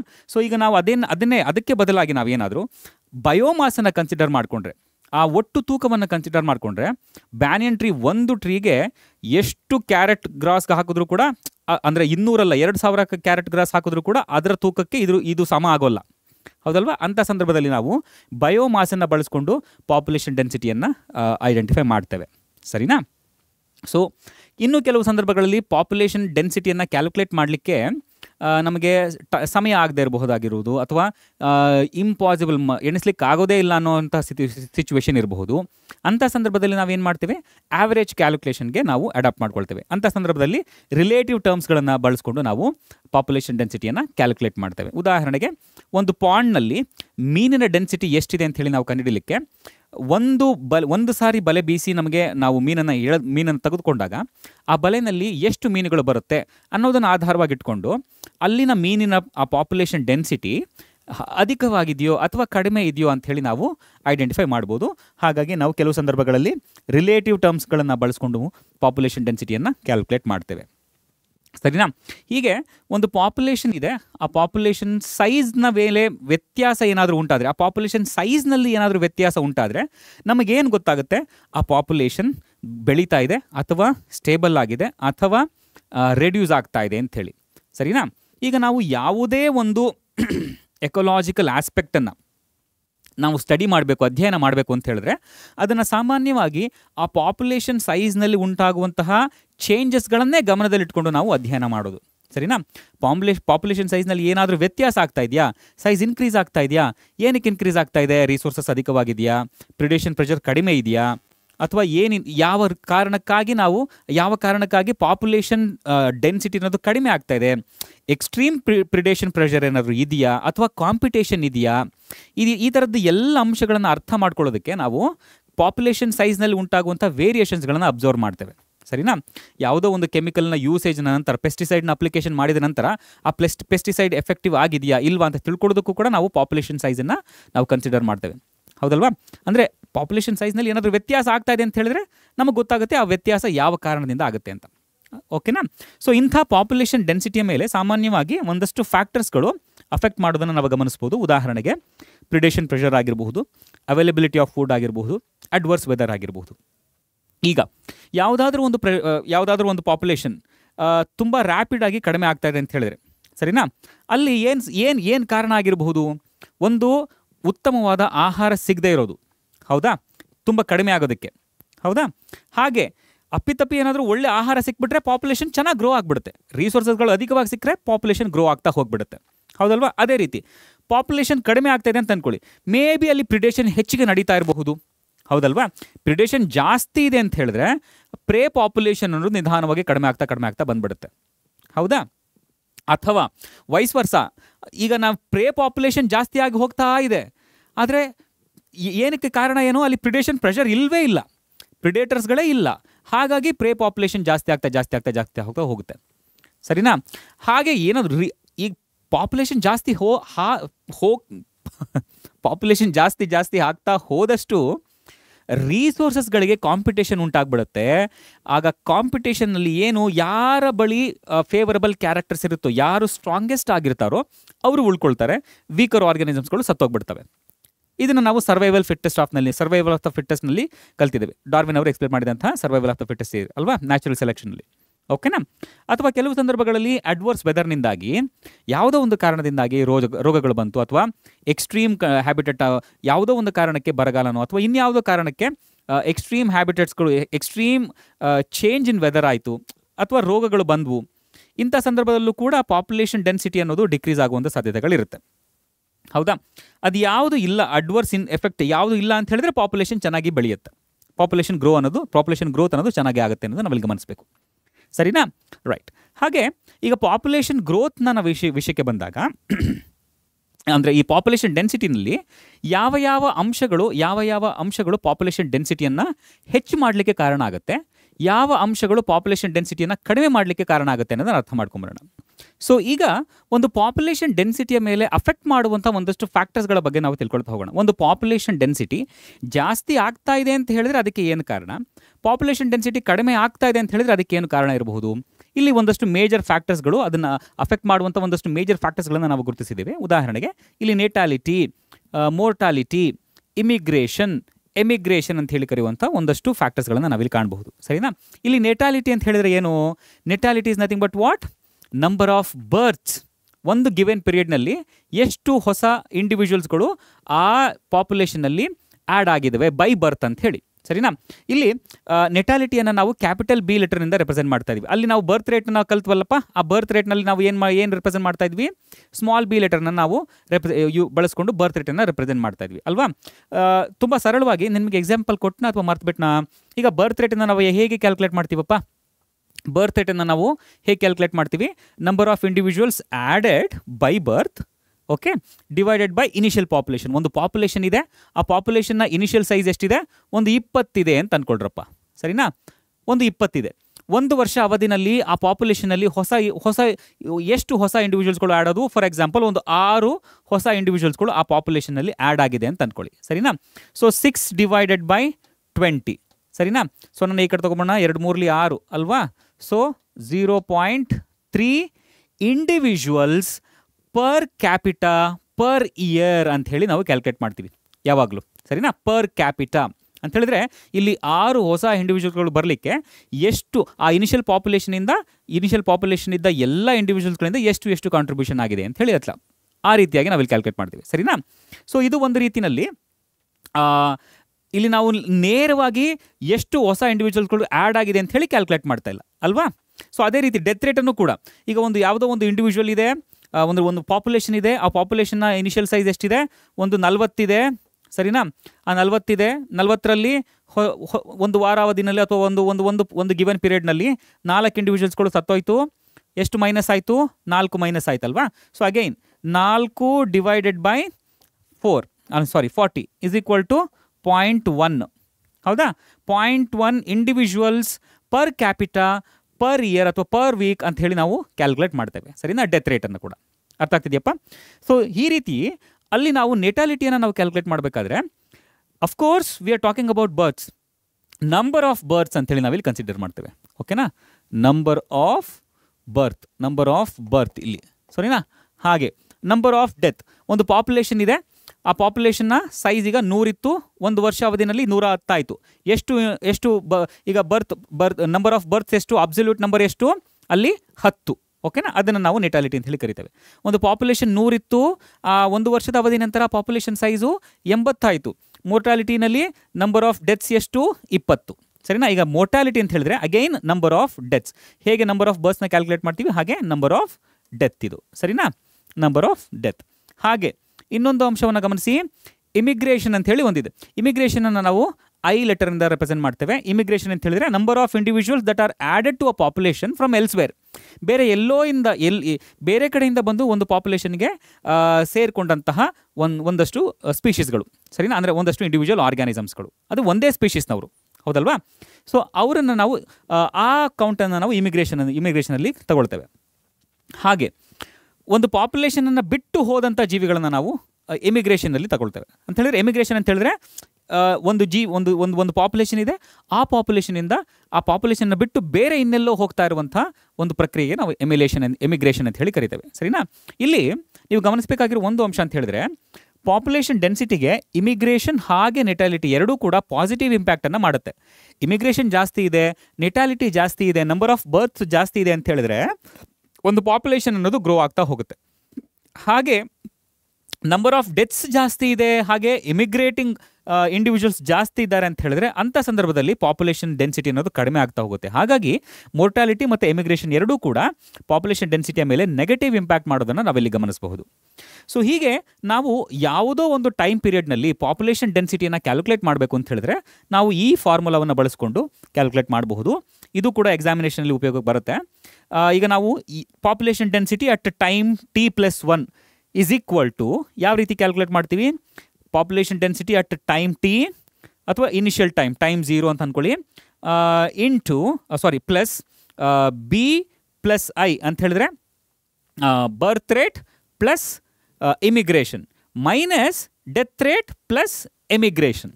ಓಕೆನಾ, birth rate plus immigration minus death rate plus emigration.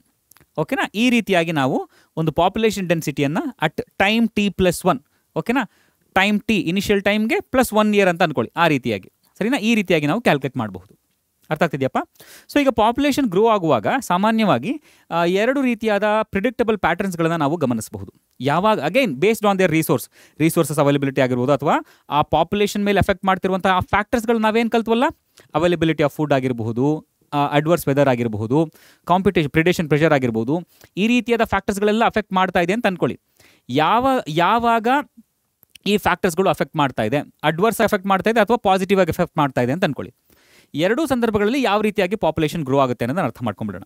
ಸಾಮಾನ್ಯವಾಗಿ ಪಾಪ್ಯುಲೇಷನ್ ಗ್ರೋತ್ ಅನ್ನೋದು ಎರಡು ರೀತಿಯಲ್ಲಿ ನಮಗೆ ಕಾಣಿಸ್ಬೋದು. ಒಂದು ಎಕ್ಸ್ಪೋನೆನ್ಷಿಯಲ್ ಗ್ರೋತು, ಇನ್ನೊಂದು ಲಾಜಿಸ್ಟಿಕ್ ಗ್ರೋತು. ಎಕ್ಸ್ಪೋನೆನ್ಷಿಯಲ್ ಗ್ರೋತಲ್ಲಿ ಏನಾಗುತ್ತೆ, ಯಾವಾಗ ರಿಸೋರ್ಸಸ್ಗಳು ತುಂಬ ಅನ್ಲಿಮಿಟೆಡ್ ಆಗಿ ಸಿಗ್ತಾ ಇರುತ್ತೆ, ಅಂಥ ಸಂದರ್ಭದಲ್ಲಿ ಪಾಪ್ಯುಲೇಷನ್ ಅನ್ನೋದು ಜಿಯೋಮೆಟ್ರಿಕಲಿ 1 ರಿಂದ 2, 2 ರಿಂದ 4 ಈ ರೀತಿಯಾಗಿ ಎಕ್ಸ್ಪೋನೆನ್ಷಿಯಲ್ ಆಗಿ ಗ್ರೋ ಆಗ್ತಾ ಹೋಗೋದನ್ನು ನಾವೆಲ್ಲಿ ಗಮನಿಸ್ಬೋದು. ಇದು ಮೋಸ್ಟ್ಲಿ ಥಿಯರಿಟಿಕಲ್. ನೇಚರ್ನಲ್ಲಿ ಈ ರೀತಿಯಾಗಿ ಆಗೋಲ್ಲ ಸರಿನಾ. ನೇಚರ್ನಲ್ಲಿ ಯಾವಾಗಲೂ ಒಂದಲ್ಲ ಒಂದು ಲಿಮಿಟೇಷನ್ ಒಂದು ಪಾಪ್ಯುಲೇಷನ್ ಮೇಲೆ ಅಫೆಕ್ಟ್ ಮಾಡ್ತಾ ಇರುತ್ತೆ. ಯಾವಾಗ ಪಾಪ್ಯುಲೇಷನ್ ಅನ್ನೋದು ಯಾವಾಗ ಒಂದು ಪಾಪ್ಯುಲೇಷನ್ಗೆ ಲಿಮಿಟೆಡ್ ರಿಸೋರ್ಸಸ್ಗಳಿರುತ್ತೆ, ಯಾವುದಾದ್ರೂ ಒಂದು ಲಿಮಿಟೇಷನ್ಸ್ಗಳು ಇರುತ್ತೆ, ಅಂಥ ಸಂದರ್ಭದಲ್ಲಿ ಒಂದು ಪಾಪ್ಯುಲೇಷನ್ ಅನ್ನೋದು ಲಾಜಿಸ್ಟಿಕ್ ಗ್ರೋತನ್ನು ತೋರಿಸುತ್ತೆ ಸರಿನಾ. ಸೊ ಇದಕ್ಕೆ ಫಾರ್ಮುಲಾವನ್ನು ಗಮನಿಸಿ. ಈಗ ಪಾಪ್ಯುಲೇಷನ್ ಡೆನ್ಸಿಟಿ ಅಂದರೆ population that is showing exponential growth. ಹೇಗೆ population density at time T is equal to population density at time 0 ಸರಿನಾ. E is base of natural logarithm ಸರಿನಾ. e to the power r is intrinsic value of natural increase and t time ಸರಿನಾ.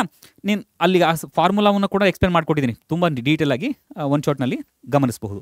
ಹಾಗೆ ಇಲ್ಲಿ logistic ಗ್ರೋತ್ನ ವಿಷಯಕ್ಕೆ ಬಂದಾಗ ಇಲ್ಲಿ change in population density with respect to change in time dn/dt is equal to r/n.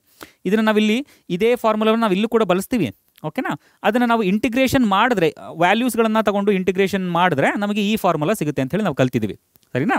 ಹಾಗೆ ಇಲ್ಲಿ carrying capacity ಅನ್ನೋದು ಕೂಡ ಇಲ್ಲಿ ಎಫೆಕ್ಟ್ ಮಾಡ್ತಾ ಇದೆ. ಒಂದು ಪಾಪ್ಯುಲೇಷನ್ ಅನ್ನೋದು ಯಾವಾಗಲೂ ಅನ್ಲಿಮಿಟೆಡ್ ಆಗಿ ಗ್ರೋ ಆಗ್ಲಿಕ್ಕೆ ಸಾಧ್ಯ ಇಲ್ಲ. ಅಲ್ಲಿ ಆ ಹ್ಯಾಬಿಟೆಟ್ಗೂ ಕೂಡ ಒಂದು ಲಿಮಿಟ್ ಇರುತ್ತೆ. ಆ ಹ್ಯಾಬಿಟೆಟ್ ಎಷ್ಟು ಪಾಪ್ಯುಲೇಷನ್ ಅಂತ ತಾನು ಕ್ಯಾರಿ ಮಾಡ್ಕೊಳ್ತೇನೆ ಅನ್ನೋದಕ್ಕೂ ಕೂಡ ಒಂದು ಲಿಮಿಟ್ ಇರುತ್ತೆ. ಅದನ್ನು ನಾವು ಕ್ಯಾರಿಯಿಂಗ್ ಕೆಪಾಸಿಟಿ ಅಂತ ಹೇಳಿ ಕರೀತೇವೆ. ಸೊ ಅಲ್ಲಿ ಕ್ಯಾರಿಯಿಂಗ್ ಕೆಪಾಸಿಟಿ ಕೂಡ ಅದರ ಮೇಲೆ ಇಂಪ್ಯಾಕ್ಟ್ ಮಾಡ್ತಾ ಇದೆ ಅನ್ನೋದು ನೀವು ಗಮನಿಸಬೇಕು. So population density, change in population density with respect to change in time is equal to r into N, intrinsic value ಮತ್ತು ಪಾಪ್ಯುಲೇಷನ್ ಡೆನ್ಸಿಟಿ ಇಂಟು ಕೆ ಅಂತ ಹೇಳಿದ್ರೆ ಇಲ್ಲಿ carrying capacity minus population density divided by carrying capacity ಅಂತ ಹೇಳಿ. ಹೇಗೆ ತುಂಬ ಕ್ವಿಕ್ಕಾಗಿ ಅರ್ಥ ಮಾಡ್ಕೊಳ್ಳೋಣ. ಇದು ತುಂಬ ಬ್ರೀಫಾಗಿ ಹೇಳ್ತಾ ಇದ್ದೀನಿ. ಯಾರಾದರೂ ಮೊದಲೇ ಫಸ್ಟ್ ಟೈಮ್ ಇದನ್ನೇ ನೋಡ್ತಾ ಇದ್ದರೆ ಕನ್ಫ್ಯೂಸ್ ಆಗಿಬಿಡಬಹುದು. ಸೊ ಈಗ ಪಾಪ್ಯುಲೇಷನ್ ಅನ್ನೋದು ರಿಸೋರ್ಸಸ್ಸಲ್ಲಿ ಅಂದರೆ ಯಾವ ರಿಸೋರ್ಸಸ್, ಪಾಪ್ಯುಲೇಷನ್ನ ಮೇಲೆ ರಿಸೋರ್ಸಸ್ ಅನ್ನೋದು ತುಂಬ ಇಂಪ್ಯಾಕ್ಟ್ ಮಾಡುತ್ತೆ. When resources are not limiting the growth ಅಂತ ಹೇಳಿದ್ರೆ ರಿಸೋರ್ಸಸ್ಸು ತುಂಬ ಅನ್ಲಿಮಿಟೆಡ್ ಆಗಿ ಸಿಗ್ತಾ ಇದೆ. ಆಗ ನಾವು ಪಾಪ್ಯುಲೇಷನ್ ಗ್ರೋತ್ ಆ ವ್ಯಾಲ್ಯೂಸ್ಗಳನ್ನು ತಗೊಂಡು ನಾವು ಗ್ರಾಫ್ನಲ್ಲಿ ಹಾಕಿದ್ರೆ ನಮಗೆ ಒಂದು ಎಕ್ಸ್ಪೋನೆನ್ಷಿಯಲ್ ಒಂದು ಈ ರೀತಿಯಾಗಿ ಎಕ್ಸ್ಪೋನೆನ್ಷಿಯಲ್ ಗ್ರೋತ್ ಮಾಡೆಲ್ ಅನ್ನೋದು ನಮಗೆ ಸಿಗುತ್ತೆ. ಈ ಕರ್ವನ್ನು ಇಲ್ಲಿ ನೋಡಿ, ಎಕ್ಸ್ ಆಕ್ಸಿಸ್ನಲ್ಲಿ ನಾವು ಟೈಮನ್ನು ತಗೊಂಡಿದ್ದೀವಿ, ವೈ ಆಕ್ಸಿಸ್ನಲ್ಲಿ ನಂಬರ್ ಆಫ್ ಇಂಡಿವಿಜುವಲ್ಸ್ಗಳನ್ನು ತಗೊಂಡಿದ್ದೀವಿ. ಅನ್ಲಿಮಿಟೆಡ್ ರಿಸೋರ್ಸಸ್ ಇದೆ. ಪಾಪ್ಯುಲೇಷನ್ ಅನ್ನೋದು ಅಟ್ ಟೈಮ್ 0ನಲ್ಲಿ ಇಷ್ಟಿತ್ತು, ಅಟ್ ಟೈಮ್ 1 ಇಯರ್ನಲ್ಲಿ ಇಷ್ಟಾಯಿತು, 2 ಇಯರ್ನಲ್ಲಿ ಇಷ್ಟಾಯಿತು, 3 ಇಯರ್ನಲ್ಲಿ ಇಷ್ಟಾಯಿತು, 4th ಇಯರ್ಗೆ ಇಷ್ಟು ಬಂದುಬಿಡ್ತು. So within span of 4 years ಅಂತ ಅಂದ್ಕೊಳ್ಳಿ, ಸುಮ್ಮನೆ ಹಾಗೆ ಓಕೆನಾ. Within a span of 4 years population density ನೋಡಿ ಎಷ್ಟು ಇನ್ಕ್ರೀಸ್ ಆಗಿದೆ, ಪಾಪ್ಯುಲೇಷನ್ ಗ್ರೋತ್ ಅನ್ನೋದು ಇಲ್ಲಿ ಇಷ್ಟು ಇಂಡಿವಿಜುವಲ್ಸ್ಗಳು ಆ ಪಾಪ್ಯುಲೇಷನಲ್ಲಿ ಬಂದುಬಿಟ್ಟಿದೆ, ಸರಿನಾ. ಸೊ ಹೀಗೆ ಯಾವಾಗ ಅನ್ಲಿಮಿಟೆಡ್ ರಿಸೋರ್ಸಸ್ಗಳಿರುತ್ತೆ ಆಗ ನಮಗೆ ಈ ರೀತಿಯಾದ ಜೆ ಶೇಪ್ಡ್ ಕರ್ವ್ ಇರುವಂತಹ ಒಂದು ಗ್ರಾಫನ್ನು ನಾವು ಪಡ್ಕೊಳ್ಬಹುದು, ಗಮನಿಸಬಹುದು. ಈ J shaped curve, growth curve ಏನಿದೆಯಲ್ಲ, ಇದೇ ಎಕ್ಸ್ಪೋನೆನ್ಷಿಯಲ್ ಗ್ರೋತನ್ನು ರೆಪ್ರೆಸೆಂಟ್ ಮಾಡುವಂಥ ಒಂದು ಕರ್ವ್ ಇದು, ಸರಿನಾ. ಹಾಗೆ ಯಾವಾಗ ರಿಸೋರ್ಸಸ್ಗಳು ಲಿಮಿಟಿಂಗ್ ಫ್ಯಾಕ್ಟರ್ ಆಗಿ ಕೆಲಸ ಮಾಡ್ತಾ ಇರುತ್ತೆ, ರಿಸೋರ್ಸಸ್ ಆರ್ ಲಿಮಿಟೆಡ್ ಅಂತ ಅಂದ್ಕೊಳ್ಳಿ, ಆಗ ಪ್ಲಾಟ್ ಅನ್ನೋದು ಸಾಮಾನ್ಯವಾಗಿ ಲಾಜಿಸ್ಟಿಕ್ ಆಗಿ ಇರುತ್ತೆ. ಅಂದರೆ ಗ್ರಾಫ್ ಅನ್ನೋದು ನಮಗೆ ಲಾಜಿಸ್ಟಿಕ್ ಗ್ರೋತನ್ನು ತೋರಿಸುತ್ತೆ. ಇಲ್ಲಿ ಈ ವೈಟ್ ಕಲರ್ನಲ್ಲಿ ಕಾಣಿಸ್ತಾ ಇದೆಯಲ್ಲಪ್ಪ, ಇದು ಲಾಜಿಸ್ಟಿಕ್ ಗ್ರೋತನ್ನು ರೆಪ್ರೆಸೆಂಟ್ ಮಾಡುವಂಥ ಒಂದು ಗ್ರಾಫ್ ಇದು. ಇಲ್ಲಿಯೂ ಕೂಡ ಇನಿಷಿಯಲಿ ಪಾಪ್ಯುಲೇಷನ್ ಸೈಜ್ ಅನ್ನೋದು ನಿಧಾನವಾಗಿ ಗ್ರೋ ಆಗ್ತಾ ಇದೆ. ಆದರೆ ಪಾಪ್ಯುಲೇಷನ್ ಯಾವಾಗ ಎಕ್ಸ್ಪೋನೆನ್ಷಿಯಲ್ ಆಗಿ ಗ್ರೋ ಆಗುತ್ತೆ, ಅಂದರೆ ಯಾವಾಗ ರಿಸೋರ್ಸಸ್ಗಳಲ್ಲಿ ಸಿಗ್ತಾ ಇದೆ, ಆಗ ಇಲ್ಲೂ ಕೂಡ ಪಾಪ್ಯುಲೇಷನ್ ಗ್ರೋ ಅನ್ನೋದು ಎಕ್ಸ್ಪೋನೆನ್ಷಿಯಲ್ ಆಗಿ ಆಗುತ್ತೆ. ಈ ರೇಂಜ್ನಲ್ಲಿ ಪಾಪ್ಯುಲೇಷನ್ ಅನ್ನೋದು ಎಕ್ಸ್ಪೋನೆನ್ಷಿಯಲ್ ಆಗಿ ಆಗಿದೆ ಇಲ್ಲೂ. ಆದರೆ ಅಟ್ ಒನ್ ಪಾಯಿಂಟ್ ನೋಡಿ, ಈ ಪಾಯಿಂಟ್ನಲ್ಲಿ ಏನಾಗ್ತಾ ಇದೆ, ಪಾಪ್ಯುಲೇಷನ್ ಗ್ರೋತ್ ಅನ್ನೋದು ಸ್ಯಾಚುರೇಟ್ ಆಗ್ತಾ ಇದೆ. ಅದಕ್ಕೆ ಮೇಲೆ ಪಾಪ್ಯುಲೇಷನ್ ಗ್ರೋ ಆಗ್ತಿಲ್ಲ. ಕಾರಣ ಇಷ್ಟೇ, ನಂಬರ್ ಆಫ್ ಇಂಡಿವಿಜುವಲ್ಸ್ಗಳು ಜಾಸ್ತಿ ಆಗಿದ್ರಿಂದ ಅಲ್ಲಿ ಮತ್ತೆ ಪಾಪ್ಯುಲೇಷನ್ ಗ್ರೋ ಆಗಲಿಕ್ಕೆ ರಿಸೋರ್ಸಸ್ಗಳು ಇಲ್ಲ, ಸರಿನಾ. ಹಾಗಾಗಿ ಆ ನಂಬರ್ ಆಫ್ ಗ್ರೋತ್ ಅನ್ನೋದು ರೆಡ್ಯೂಸ್ ಆಗ್ತಾ ಸ್ಟೇಷನರಿಯಾಗಿ ಉಳ್ಕೊಂಡ್ಬಿಡೋದನ್ನು ನಾವೆಲ್ಲಿ ಗಮನಿಸ್ಬೋದು. ಈ ಮ್ಯಾಕ್ಸಿಮಮ್ ಲೋಡ್ ಏನಿದೆಯಲ್ಲ, ಈ ಲಿಮಿಟ್ ಏನಿದೆಯಲ್ಲ, ಇದನ್ನೇ ನಾವು ಕ್ಯಾರಿಯಿಂಗ್ ಕೆಪಾಸಿಟಿ ಅಂತ ಹೇಳಿ ಕರಿತೇವೆ. Carrying capacity of what? Carrying capacity of a habitat. ಒಂದು ಹ್ಯಾಬಿಟೆಟ್ ತಾನು ಇಂತಿಷ್ಟು ಪಾಪ್ಯುಲೇಷನನ್ನು ಎಷ್ಟು ಮ್ಯಾಕ್ಸಿಮಮ್ ನಂಬರ್ ಆಫ್ ಪಾಪ್ಯುಲೇಷನನ್ನು ಅದು ಅಕಾಮಿಡೇಟ್ ಮಾಡಲಿಕ್ಕೆ ಸಾಧ್ಯ ಇದೆಯೋ ಅದನ್ನು ನಾವು ಕ್ಯಾರಿಯಿಂಗ್ ಕೆಪಾಸಿಟಿ ಅಂತ ಹೇಳಿ ಕರಿತೇವೆ, ಸರಿನಾ. ಸೊ ಅಗೈನ್ ನೋಡಿ, ಎಕ್ಸ್ಪೋನೆನ್ಷಿಯಲ್ ಗ್ರೋತ್ನಲ್ಲಿ ಈ ಫಾರ್ಮುಲಾವನ್ನು ನಾವು ಕಲ್ತಿದ್ವಲ್ಲಪ್ಪ, dn/dt is equal to r into n. ಇದಕ್ಕೆ ನಾವು ವ್ಯಾಲ್ಯೂಸ್ಗಳನ್ನು ಯಾವುದೋ ಒಂದು ಬೌಂಡರಿ ಕಂಡೀಷನ್ಸ್ಗಳನ್ನು ಅಪ್ಲೈ ಮಾಡಿಕೊಂಡು ಟೈಮ್ 0 ಅಲ್ಲಿ ಯಾವ ರೀತಿಯಾಗಿರುತ್ತೆ, ಅಥವಾ ಪಾಪ್ಯುಲೇಷನ್ ಡೆನ್ಸಿಟಿ ಅಟ್ ಟೈಮ್ 1 ಅಥವಾ ಟೈಮ್ t+1 ಅಲ್ಲಿ ಯಾವ ರೀತಿಯಾಗಿರುತ್ತೆ ಅನ್ನೋದನ್ನು ನಾವು ಇಂಟಿಗ್ರೇಷನ್ ಮೂಲಕ ವ್ಯಾಲ್ಯೂಸ್ಗಳನ್ನು ನಾವು ತಗೊಂಡು ಹಾಕ್ಕೊಂಡ್ರೆ ನಮಗೆ ಆ ವ್ಯಾಲ್ಯೂ, ಈಗ ಆ formula ನಾವೀಗೇನು ಕಲಿತ್ವಿ, nt is equal to n0 e to the power rt, ಸರಿನಾ. ಇಲ್ಲಿ ಇ ಅನ್ನೋದು ಬೇಸ್ ಆಫ್ ಲಾಗರಿದಮ್ ಅಂತ ಹೇಳಿ ನಿಮಗೆ ಗೊತ್ತಿರಬೇಕು, ಸರಿನಾ. ಅದೇ ಲಾಜಿಸ್ಟಿಕ್ ಗ್ರೋತ್ನಲ್ಲಿ ನಮಗೆ dn/dt, ಇಲ್ಲಿ dn/dt ಅಂತ ಹೇಳಿದ್ರೆ ತುಂಬ ಸರಳವಾಗಿ ನಾನು ಹೇಳೋದಾದರೆ ನೋಡಿ, ಈ ಪಾಪ್ಯುಲೇಷನ್ ಡೆನ್ಸಿಟಿ ಅನ್ನೋದು ಚೇಂಜ್ ಆಗ್ತಾ ಇರೋದು ಯಾವುದು again is directly proportional to change in time ಅಲ್ವಾ, ಹೌದಾ. ಸೊ ಪಾಪ್ಯುಲೇಷನ್ ಡೆನ್ಸಿಟಿ ಚೇಂಜ್ ಆಗ್ತಾ ಇದೆ with respect to change in time. So population density ಹಾಗೆ ಟೈಮ್ ಏನಿದೆ, ದೇ ಆರ್ ಡೈರೆಕ್ಟ್ಲಿ ಪ್ರಪೋರ್ಷನಲ್. ಅಂದರೆ change in population density is directly proportional to change in time, ಓಕೆನಾ. So change in population density by change in time is equal to r into n. r ಅಂತ ಹೇಳಿದ್ರೆ intrinsic value ಅಥವಾ ಬರ್ತ್ rate minus death rate, b minus d ನಾವು ಕಲ್ತ್ವಲ್ಲಪ್ಪ. r ಅನ್ನು ನಾವು ಯಾವಾಗ ಒಂದು ಪಾಪ್ಯುಲೇಷನಲ್ಲಿ birth rate ಮತ್ತು ಡೆತ್ ರೇಟ್ನ ಮಧ್ಯೆ ನಮಗೆ ಡಿಫ್ರೆನ್ಸಸ್ ಸಿಗುತ್ತೋ ಅದನ್ನು ನಾವು r value of that population ಅಂತ ಹೇಳಿ ಕನ್ಸಿಡರ್ ಮಾಡ್ತೇವೆ. ಯಾವಾಗ ಆರ್ ವ್ಯಾಲ್ಯೂ ಪಾಸಿಟಿವ್ ಆಗಿರುತ್ತೆ, ಓಕೆನಾ, ಅದು ಇದೆಯಾ ನೋಡ್ಬಿಡ್ತೀನಿ ಚಿಕ್ಕದಾಗಿ. ಓಕೆ, ಬ್ರೀಫಾಗಿ ಹೇಳ್ಕೊಟ್ಬಿಡ್ತೀನಿ, ಸರಿನಾ. ಈ ಆರ್ ವ್ಯಾಲ್ಯೂ ಏನಿದೆಯಲ್ಲ, ಈ ಆರ್ ವ್ಯಾಲ್ಯೂವನ್ನು ನಾವು intrinsic value of r natural intrinsic value ಅಂತ ಹೇಳಿ ನಾವು ಕರಿಬಹುದು. ಹಾಗೆ rate of natural increase or natural decrease ಅಂತ ಹೇಳಿ. ಸೊ ಇಲ್ಲಿ ಆರ್ ವ್ಯಾಲ್ಯೂ ಏನಿದೆಯಲ್ಲ, ಈ ಆರ್ ವ್ಯಾಲ್ಯೂ ಅಂತ ಹೇಳಿದ್ರೆ birth rate minus death rate. Oh sorry, ನಾನು ಕ್ಯಾಪಿಟಲ್ ಬರೆದ್ಬಿಟ್ನಾ. ಬಿ ಮೈನಸ್ ಸ್ಮಾಲ್ ಲೆಟರ್ ಬರೀಬೇಕು, ಸರಿನಾ. ಬಿ ಮೈನಸ್ ಡಿ ಅಲ್ವಪ್ಪ. ಹಾಂ, ಬರ್ತ್ ರೇಟ್ ನೆಟಾಲಿಟಿ ಅಲ್ಲ, ಕ್ಯಾಪಿಟಲ್ ಬಿ ಅಲ್ಲ, minus death rate, birth rate minus death rate. ಯಾವಾಗ ಬರ್ತ್ ರೇಟ್ ಅನ್ನೋದು ಡೆತ್ ರೇಟ್ಗಿಂತ ಜಾಸ್ತಿ ಇರುತ್ತೆ ಆಗ ಆರ್ ವ್ಯಾಲ್ಯೂ ಏನಿರುತ್ತಲ್ಲ ಇದು ಪಾಸಿಟಿವ್ ಆಗಿರುತ್ತೆ. ಯಾವಾಗ ಬರ್ತ್ ರೇಟ್ ಏನಾದರೂ ಡೆತ್ ರೇಟ್ಗಿಂತ ಕಡಿಮೆ ಇದ್ದರೆ ಆಗ ಆರ್ ವ್ಯಾಲ್ಯೂ ನೆಗೆಟಿವ್ ಆಗಿಬಿಡುತ್ತೆ. ಈಗ ಬರ್ತ್ ರೇಟು ಮತ್ತು ಡೆತ್ ರೇಟ್ ಎರಡು ಈಕ್ವಲ್ ಆಗಿದೆ ಅಂತ ಹೇಳಿರಿ, ಅಂಥ ಸಂದರ್ಭದಲ್ಲಿ ಆರ್ ವ್ಯಾಲ್ಯೂ ಅನ್ನೋದು ನ್ಯೂಟ್ರಲ್ ಆಗಿರುತ್ತೆ, 0, ಸರಿನಾ. ಓಕೆನಾ. ಸೊ ಇಲ್ಲಿ ಆರ್ ವ್ಯಾಲ್ಯೂ ಏನಿದೆಯಲ್ಲ, ಯಾವಾಗ ಆರ್ ವ್ಯಾಲ್ಯೂ ಜಾಸ್ತಿ ಆಗ್ತಾ ಹೋಗುತ್ತೆ ಆಗ ಪಾಪ್ಯುಲೇಷನ್ ಡೆನ್ಸಿಟಿ ಜಾಸ್ತಿ ಆಗ್ತಾ ಹೋಗ್ತಾ ಇದೆ ಅಂತ ಹೇಳಿ ನಾವು ಭಾವಿಸಬೇಕು. Increase in r value indicates the capability of the population to increase rapidly ಅಂತ, ಸರಿನಾ. ನಮ್ಮ ಟೆಕ್ಸ್ಟ್ ಬುಕ್ನಲ್ಲಿ ಒಂದಷ್ಟು ಎಕ್ಸಾಂಪಲ್ಸ್ಗಳನ್ನ ಕೊಟ್ಟಿದ್ದಾರೆ, ಸರಿನಾ. ಹ್ಯೂಮನ್ ಪಾಪ್ಯುಲೇಷನ್ದು ಆರ್ ವ್ಯಾಲ್ಯೂ ಜೊತೆ ಕಂಪೇರ್ ಮಾಡಿ, ಸರಿನಾ. ಅದನ್ನು ಒಂದು ಸರ್ತಿ ಗಮನ ಇಟ್ಟು ನೋಡಿ. ಒಂದು ಶಾರ್ಟ್ ವಿಡಿಯೋದಲ್ಲಿ ನಾನು ಇನ್ ಡೀಟೇಲಾಗಿ ಎಕ್ಸ್ಪ್ಲೇನ್ ಮಾಡಿದ್ದೀನಿ ಕೂಡ, ಸರಿನಾ. ಅರ್ಥ ಆಗ್ತಿದೆಯಾ. ಸೊ ಹಾಗೆ ಈಗ ಪಾಪ್ಯುಲೇಷನ್ ಮೇಲೆ ಸಾಕಷ್ಟು ಫ್ಯಾಕ್ಟರ್ಸ್ಗಳು ಅಫೆಕ್ಟ್ ಮಾಡ್ತಾ ಇದೆ ಅಂತ ಹೇಳಿ ನಮಗೆ ಗೊತ್ತು. ಈಗ ಪಾಪ್ಯುಲೇಷನ್ ತನ್ನಷ್ಟು ಯಾವುದೋ ಒಂದು ಪ್ರೆಷರ್ನಿಂದಾಗಿ ಪಾಪ್ಯುಲೇಷನ್ ನಶಿಸಿ ಹೋಗ್ತಾ ಇದೆ ಅಂತ ಹೇಳಿ ತಿಳ್ಕೊಳ್ಳಿ. ಯಾವ ಜೀವಿನಾದರೂ ಕೂಡ ತನ್ನ ಪಾಪ್ಯುಲೇಷನ್ ನಶಿಸಿ ಹೋಗೋದಕ್ಕೆ ಬಿಡೋದಿಲ್ಲ ಅಂತ ಹೇಳಿದ್ರೆ ಒಂದಲ್ಲ ಒಂದು ರೀಪ್ರೊಡಕ್ಟಿವ್ ಸ್ಟ್ರಾಟಜೀಸ್ಗಳನ್ನು ಪಾಪ್ಯುಲೇಷನ್ಸ್ಗಳು ಬೆಳೆಸ್ಕೊಂಡು, ಜೀವಿಗಳು ಬೆಳೆಸ್ಕೊಂಡು ತಮ್ಮ ಸಂತತಿ ಇಲ್ಲಿ ಉಳ್ಕೊಳ್ಳೋ ರೀತಿ ನೋಡ್ಕೊಳ್ಳುತ್ತವೆ, ಸರಿನಾ. ಇದು ತಮ್ಮ ಎವಲ್ಯೂಷನರಿ ಹಿಸ್ಟ್ರಿ, ಲೈಫ್ ಹಿಸ್ಟ್ರಿ ವೇರಿಯೇಷನಲ್ಲಿ ನಾವು ನಮ್ಮ ಟೆಕ್ಸ್ಟ್ ಬುಕ್ನಲ್ಲಿ ಕಲಿತೀವಿ. ಎವಲ್ಯೂಷನರಿ ಹಿಸ್ಟ್ರಿನಲ್ಲಿ ಜೀವಿಗಳು ತಮಗೆ ಯಾವುದು ಬೆಸ್ಟ್ ಸ್ಯೂಟಬಲ್ ಅಪ್ರೋಚ್ ಇದೆಯೋ ಆ ಸ್ಯೂಟಬಲ್ ಅಪ್ರೋಚನ್ನು ಅವು ಅಡಾಪ್ಟ್ ಮಾಡಿಕೊಂಡು ತಮ್ಮ ಸಂತತಿಗಳು ಇಲ್ಲಿ ಉಳ್ಕೊಳ್ಳೋ ರೀತಿ ನೋಡ್ಕೊಳ್ಳುತ್ತವೆ. ಉದಾಹರಣೆಗೆ ಇಲ್ಲಿ ಆ ರಿಪ್ರೊಡಕ್ಟಿವ್ ಸ್ಟ್ರಾಟಜೀಸ್ಗಳನ್ನು ನಾವು ನೋಡೋದಾದರೆ ಬ್ರೀಡಿಂಗ್ ಫ್ರೀಕ್ವೆನ್ಸಿ ಅನ್ನೋದು ಒಂದು ರಿಪ್ರೊಡಕ್ಟಿವ್ ಸ್ಟ್ರಾಟಜಿ ಆದರೆ number and size of springs produced ಅನ್ನೋದು ಇನ್ನೊಂದು ಸ್ಟ್ರಾಟಜಿ. ಹೇಗೆ ಈಗ ಕೆಲವೊಂದು ಜೀವಿಗಳಲ್ಲಿ ಬ್ರೀಡಿಂಗ್ ಫ್ರೀಕ್ವೆನ್ಸಿ ಅನ್ನೋದು ಒಂದು ಸರ್ತಿ ಮಾತ್ರ ಇರುತ್ತೆ ಜೀವನದಲ್ಲಿ, ಜೀವಿತಾವಧಿಯಲ್ಲಿ ಕೇವಲ ಒಂದು ಸರ್ತಿ ಮಾತ್ರ ರಿಪ್ರೊಡ್ಯೂಸ್ ಮಾಡಿ ಆಫ್ಸ್ಪ್ರಿಂಗನ್ನು ಪ್ರೊಡ್ಯೂಸ್ ಮಾಡುತ್ತವೆ, ತಮ್ಮ ಸಂತತಿಯಲ್ಲಿ ಉಳ್ಕೊಳ್ಳುತ್ತೆ. ಒಂದು ಸರ್ತಿ ರಿಪ್ರೊಡ್ಯೂಸ್ ಮಾಡಿದ ನಂತರ ಸತ್ತೋಗ್ಬಿಡ್ತವೆ ಆ ಜೀವಿಗಳು. ಉದಾಹರಣೆಗೆ ಪ್ಯಾಸಿಫಿಕ್ ಸಾಲ್ಮನ್ ಫಿಶ್ ಆಗಿರ್ಬೋದು, ಬ್ಯಾಂಬೂ ಫ್ಲವರ್ಸ್ ಆಗಿರ್ಬೋದು, ಇವೆಲ್ಲ ಒಂದು ಸರ್ತಿ ಮಾತ್ರ ರಿಪ್ರೊಡಕ್ಷನ್ ಮಾಡೋದು, ಬ್ರೀಡಿಂಗ್ ಮಾಡೋದು ಜೀವನದಲ್ಲಿ, ಇಡೀ ಜೀವಿತಾವಧಿಯಲ್ಲಿ, ಸರಿನಾ. ಯಾಕೆ ಅದಕ್ಕೆ ಅದು ಬೆಸ್ಟ್ ಮೋಸ್ಟ್ ಸ್ಯೂಟಬಲ್ ಸ್ಟ್ರಾಟಜಿ ಅಂತ ಹೇಳಿ ಅನಿಸಿರ್ಬೋದು ಎವಲ್ಯೂಷನರಿ ಹಿಸ್ಟ್ರಿನಲ್ಲಿ. ಕೆಲವು ಜೀವಿಗಳು ಸಾಕಷ್ಟು ಬಾರಿ ರಿಪ್ರೊಡಕ್ಷನ್ ನಡೆಸುತ್ತವೆ, ಬ್ರೀಡಿಂಗ್ ನಡೆಸುತ್ತವೆ.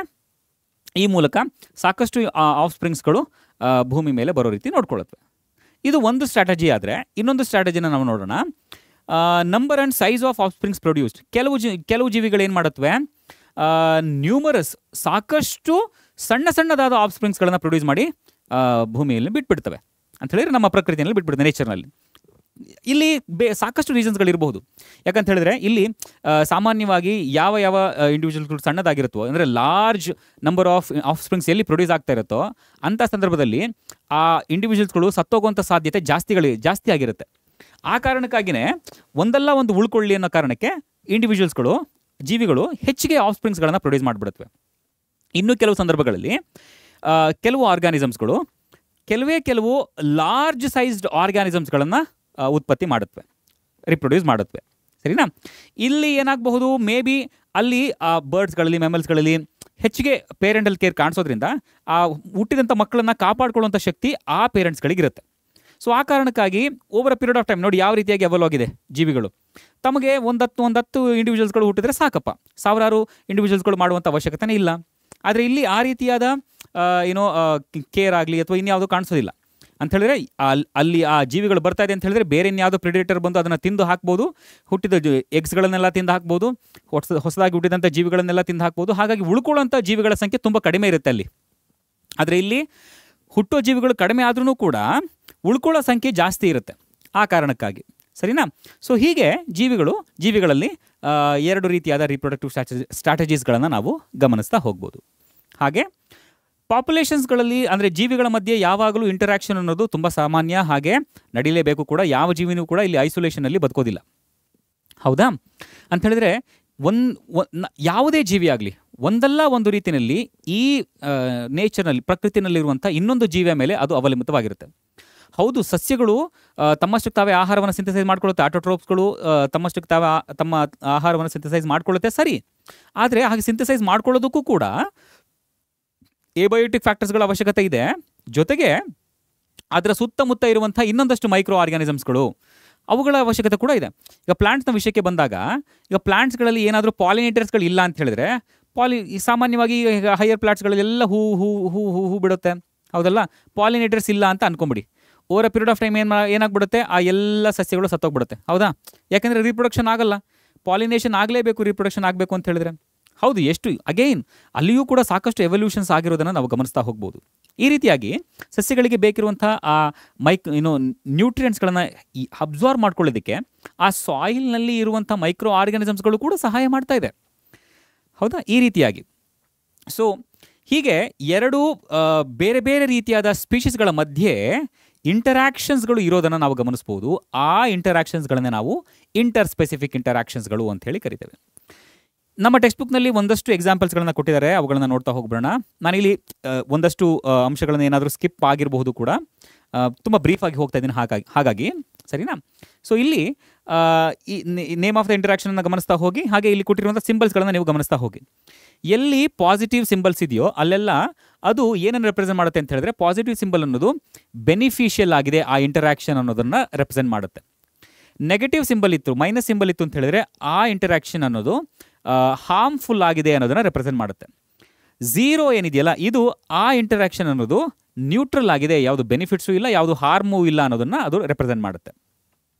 ಉದಾಹರಣೆಗೆ ಮ್ಯೂಚುವಲಿಸಮ್ ಅನ್ನೋ ಇಂಟರಾಕ್ಷನ್ನಲ್ಲಿ ಎರಡು ಸ್ಪೀಷೀಸ್ಗಳು ಇಂಟರಾಕ್ಟ್ ಮಾಡ್ತಾ ಇದೆ, ಆ ಎರಡೂ ಸ್ಪೀಷೀಸ್ಗಳು ಕೂಡ ಒಂದಕ್ಕೊಂದು ಬೆನಿಫಿಟ್ ಆಗಿದೆ, ಒಂದಕ್ಕೊಂದು ಲಾಭದಾಯಕವಿದೆ, ಆ ಇಂಟರಾಕ್ಷನ್ ಅನ್ನೋದು ಲಾಭದಾಯಕವಾಗಿದೆ, ಹಾಗೆ ಎರಡೂ ಸ್ಪೀಷೀಸ್ಗಳಿಗೆ ಆ ಇಂಟರಾಕ್ಷನಿಂದ ಬೆನಿಫಿಟ್ ಆಗ್ತಾ ಇದೆ ಅನ್ನೋದನ್ನು ಇಲ್ಲಿ ಗಮನಿಸಬೇಕು. ಸೊ ಇಲ್ಲಿ ಇಂಟರಾಕ್ಷನ್ ಅಂತ ಹೇಳಿದ್ರೆ ನೀವು ತುಂಬ ಸರಳವಾಗಿ ಎರಡು ಜೀವಿಗಳ ಮಧ್ಯೆ ಇರುವಂಥ ಒಂದು ಅಸೋಸಿಯೇಷನ್ ಅಂತೇಳಿ ನೀವು ಗಮನಿಸಿ, ಅಸೋಸಿಯೇಷನ್ ಅಂತೇಳಿ ನೀವು ಭಾವಿಸ್ಬೇಕು, ಸರಿನಾ? ಮ್ಯೂಚುವಲಿಸಮ್ ಅಂದರೆ ಏನು, ಕಾಂಪಿಟೇಷನ್ ಅಂತ ಹೇಳಿದ್ರೆ ಏನು, ಪ್ರಿಡೇಷನ್ ಅಂತ ಹೇಳಿದ್ರೆ ಏನು, ಇವೆಲ್ಲ ಏನಿದೆಯಲ್ಲ ಇದೆಲ್ಲ there all type of interactions.